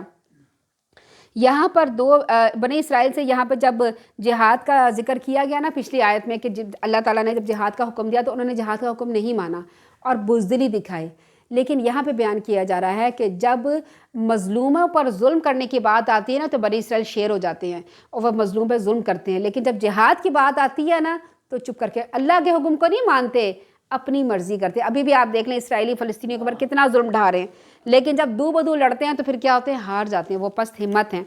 اللہ تعالیٰ فرماتے ہیں اس میں کہ ان دو بیٹوں کا قصہ سنایا جب انہوں نے اللہ کے حضور میں قربانی پیش کی، ایک کی قربانی قبول ہو گئی، دوسرے کی نہ ہوئی۔ دوسرے نے پہلے سے کہا میں تمہیں ضرور مار ڈالوں گا، میں تمہیں ضرور مار ڈالوں گا، تو اس نے کہا، پہلے نے جواب دیا کہ اس میں میرا کیا قصور ہے، اللہ تعالیٰ تو صرف پرہیزگاری کی قربانی قبول کرتا ہے، اگر تو مجھے مار ڈالنے کے لیے میری طرف ہاتھ بڑھائے گا تو میں بھی تجھے قتل کرنے کے لیے ہاتھ نہیں بڑھاؤں گا۔ میں تو اللہ رب العالمین سے ڈرتا ہوں، میں چاہتا ہوں کہ تو میرا اور اپنا گناہ سب سمیٹ لے، اہل دوزخ میں سے ہو جا، اور ظالم لوگوں کی یہی سزا ہے۔ بالآخر دوسرے کو اس کے نفس نے اپنے بھائی کے قتل پر آمادہ ہی کر لیا، چنانچہ اسے مار ڈالا اور نقصان اٹھانے والوں میں سے ہو گیا۔ پھر اللہ تعالیٰ نے ایک کوا بھیجا جو زمین کو کورید رہا تھا تاکہ اس قاتل کو دکھائے کہ وہ اپنے بھائی کی لاش کیسے چھپاتا ہے۔ کوے کو دیکھ کے کہنے لگا افسوس، میں تو اس کوے سے بھی گیا گزرا ہوں کہ اپنے بھائی کی لاش کو چھپا سکتا۔ پھر وہ اپنے کیے پہ بہت شرمندہ ہوا۔ اسی وجہ سے ہم نے بنی اسرائیل کے لیے تورات میں لکھ دیا کہ جس شخص نے کسی دوسرے کے علاوہ کسی دوسرے کو جان کے بدلے یا زمین کے بدلے میں فساد میں قتل کیا، ناحق قتل کیا، تو اس نے گویا سب لوگوں کو مار ڈالا۔ جس نے کسی کو ناحق قتل سے بچایا تو گویا سب لوگوں کی زندگی کا موجب ہوا۔ اب یہاں پر اللہ تعالیٰ فرما رہے ہیں کہ بھئی بنی اسرائیل کو بھی اللہ تعالیٰ نے منع کیا کہ ناحق کسی کو قتل نہ کرو، تو گویا سب لوگوں کی زندگی کا موجب ہوا، اور ان کے پاس ہمارے رسول واضح دلائل لے کر آتے تھے۔ پھر بھی ان میں سے اکثر لوگ زمین میں زیادتیاں کرنے والے ہیں۔ جو لوگ اللہ اور اس کے رسول سے جنگ کرنے اور زمین میں فساد برپا کرنے کے لیے دوڑ دھوپ کرتے ہیں، ان کی سزا تو یہی ہے کہ انہیں اذیت دے کے ساتھ قتل کیا جائے یا صلیب پہ لٹکایا جائے یا ان کے ہاتھ پاؤں مخالف سمتوں سے کاٹ دیا جائیں، انہیں جلا وطن کر دیا جائے۔ ان کے لیے یہ ذلت تو دنیا میں ہے اور آخرت میں انہیں بہت بڑا عذاب ہوگا، مگر جو لوگ توبہ کر لیں اور قبل اس کے کہ تم پر قابو پاؤ انہیں یہ سزائیں نہیں دی جائیں گے۔ تمہیں علم ہونا چاہیے کہ اللہ تعالیٰ بہت بخشنے والا، رحم کرنے والا ہے۔ یہاں پر آیت نمبر 33 سے 38 سے 45 تک میں اسلام کے فوجداری وہ مقدمات ہوتے ہیں جن میں سزائیں ملتی ہیں، تو ان قوانین کا ذکر ہے، جیسے غدار ہے، چور ہے، قتل کی سزا ہے۔ حاکم اللہ تعالیٰ ہے تو قانون بھی اسی کا ہوگا۔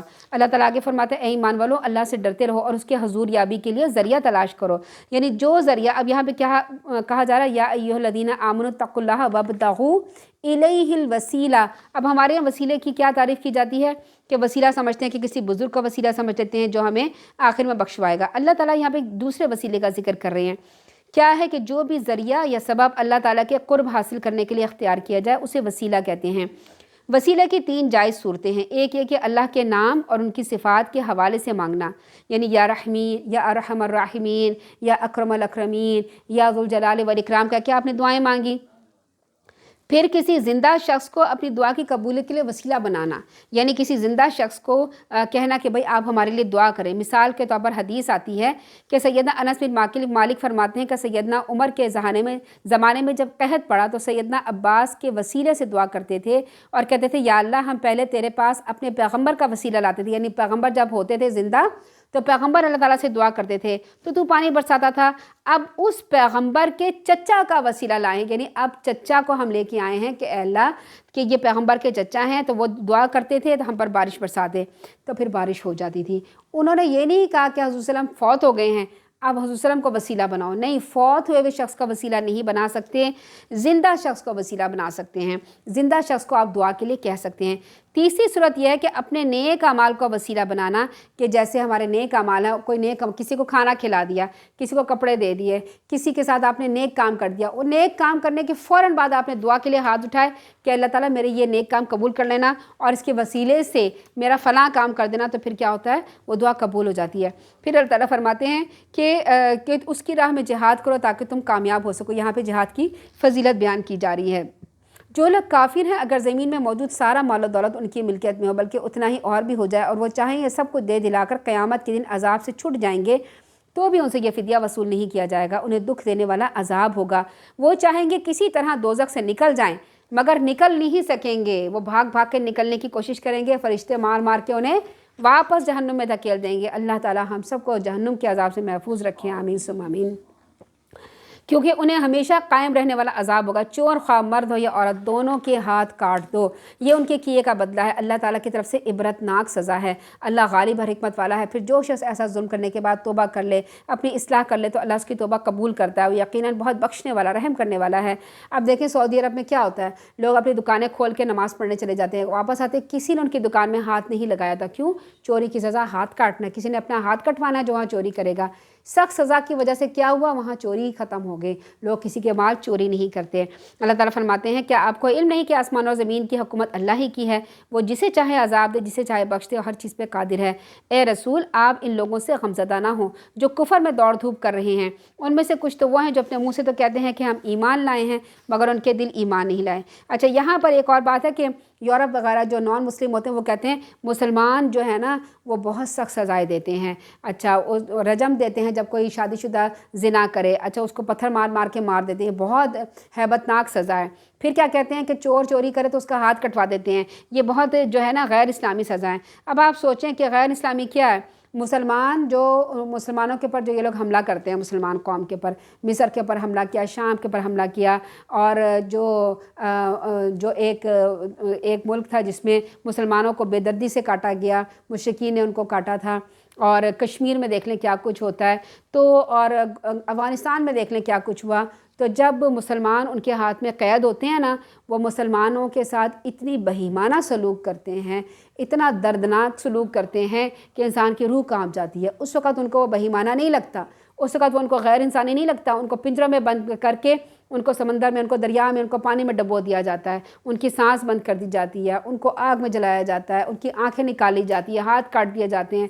زندہ انسان کے ساتھ کیا کچھ وہ غیر اسلامی نہیں ان کو لگتا، وہ بہیمانہ نہیں لگتا، ان کو یہ بہیمانہ لگتا ہے کہ ہاتھ کاٹ دی جائیں۔ تو اپنے آپ کو تو دیکھ لو کہ کیا کرتے ہو، پھر تو مسلمانوں کو بولو۔ اس کی وجہ سے کیا ہوتا ہے، سخت سزاؤں کی وجہ سے مجرم جرم کرنے سے رک جاتا ہے۔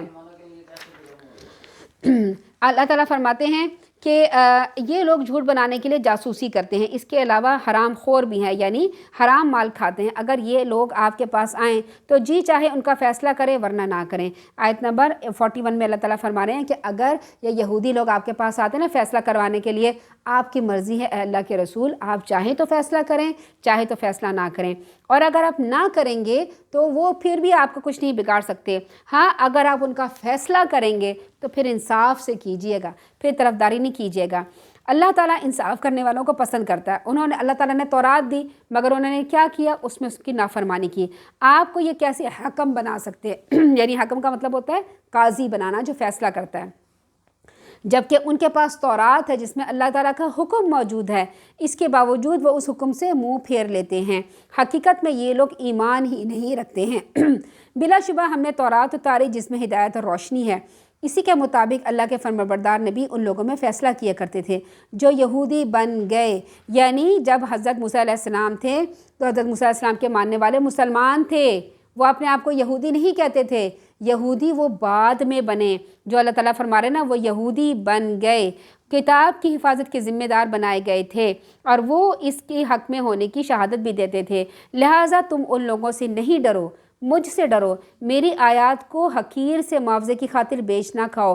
یعنی کوئی تمہیں کچھ مال دے رہا ہے کہ بھئی تم ہمارے حق میں فیصلہ کر دو، تو آپ کیا کریں، یعنی قاضی کیا کرے یا وکیل کیا کرے یا وہاں کا جو بڑا ہے وہ حاکم کیا کرے، وہ ان کے مطابق فیصلہ کر دے، جھوٹ بول دے کہ ہاں تورات میں یہ لکھا ہے، ہم نے تورات میں لکھ دیا، جان کے بدلے جان، آنکھ کے بدلے آنکھ، ناک کے بدلے ناک، کان کے بدلے کان، دانت کے بدلے دانت، زخموں کا بدلہ برابر برابر ہوگا۔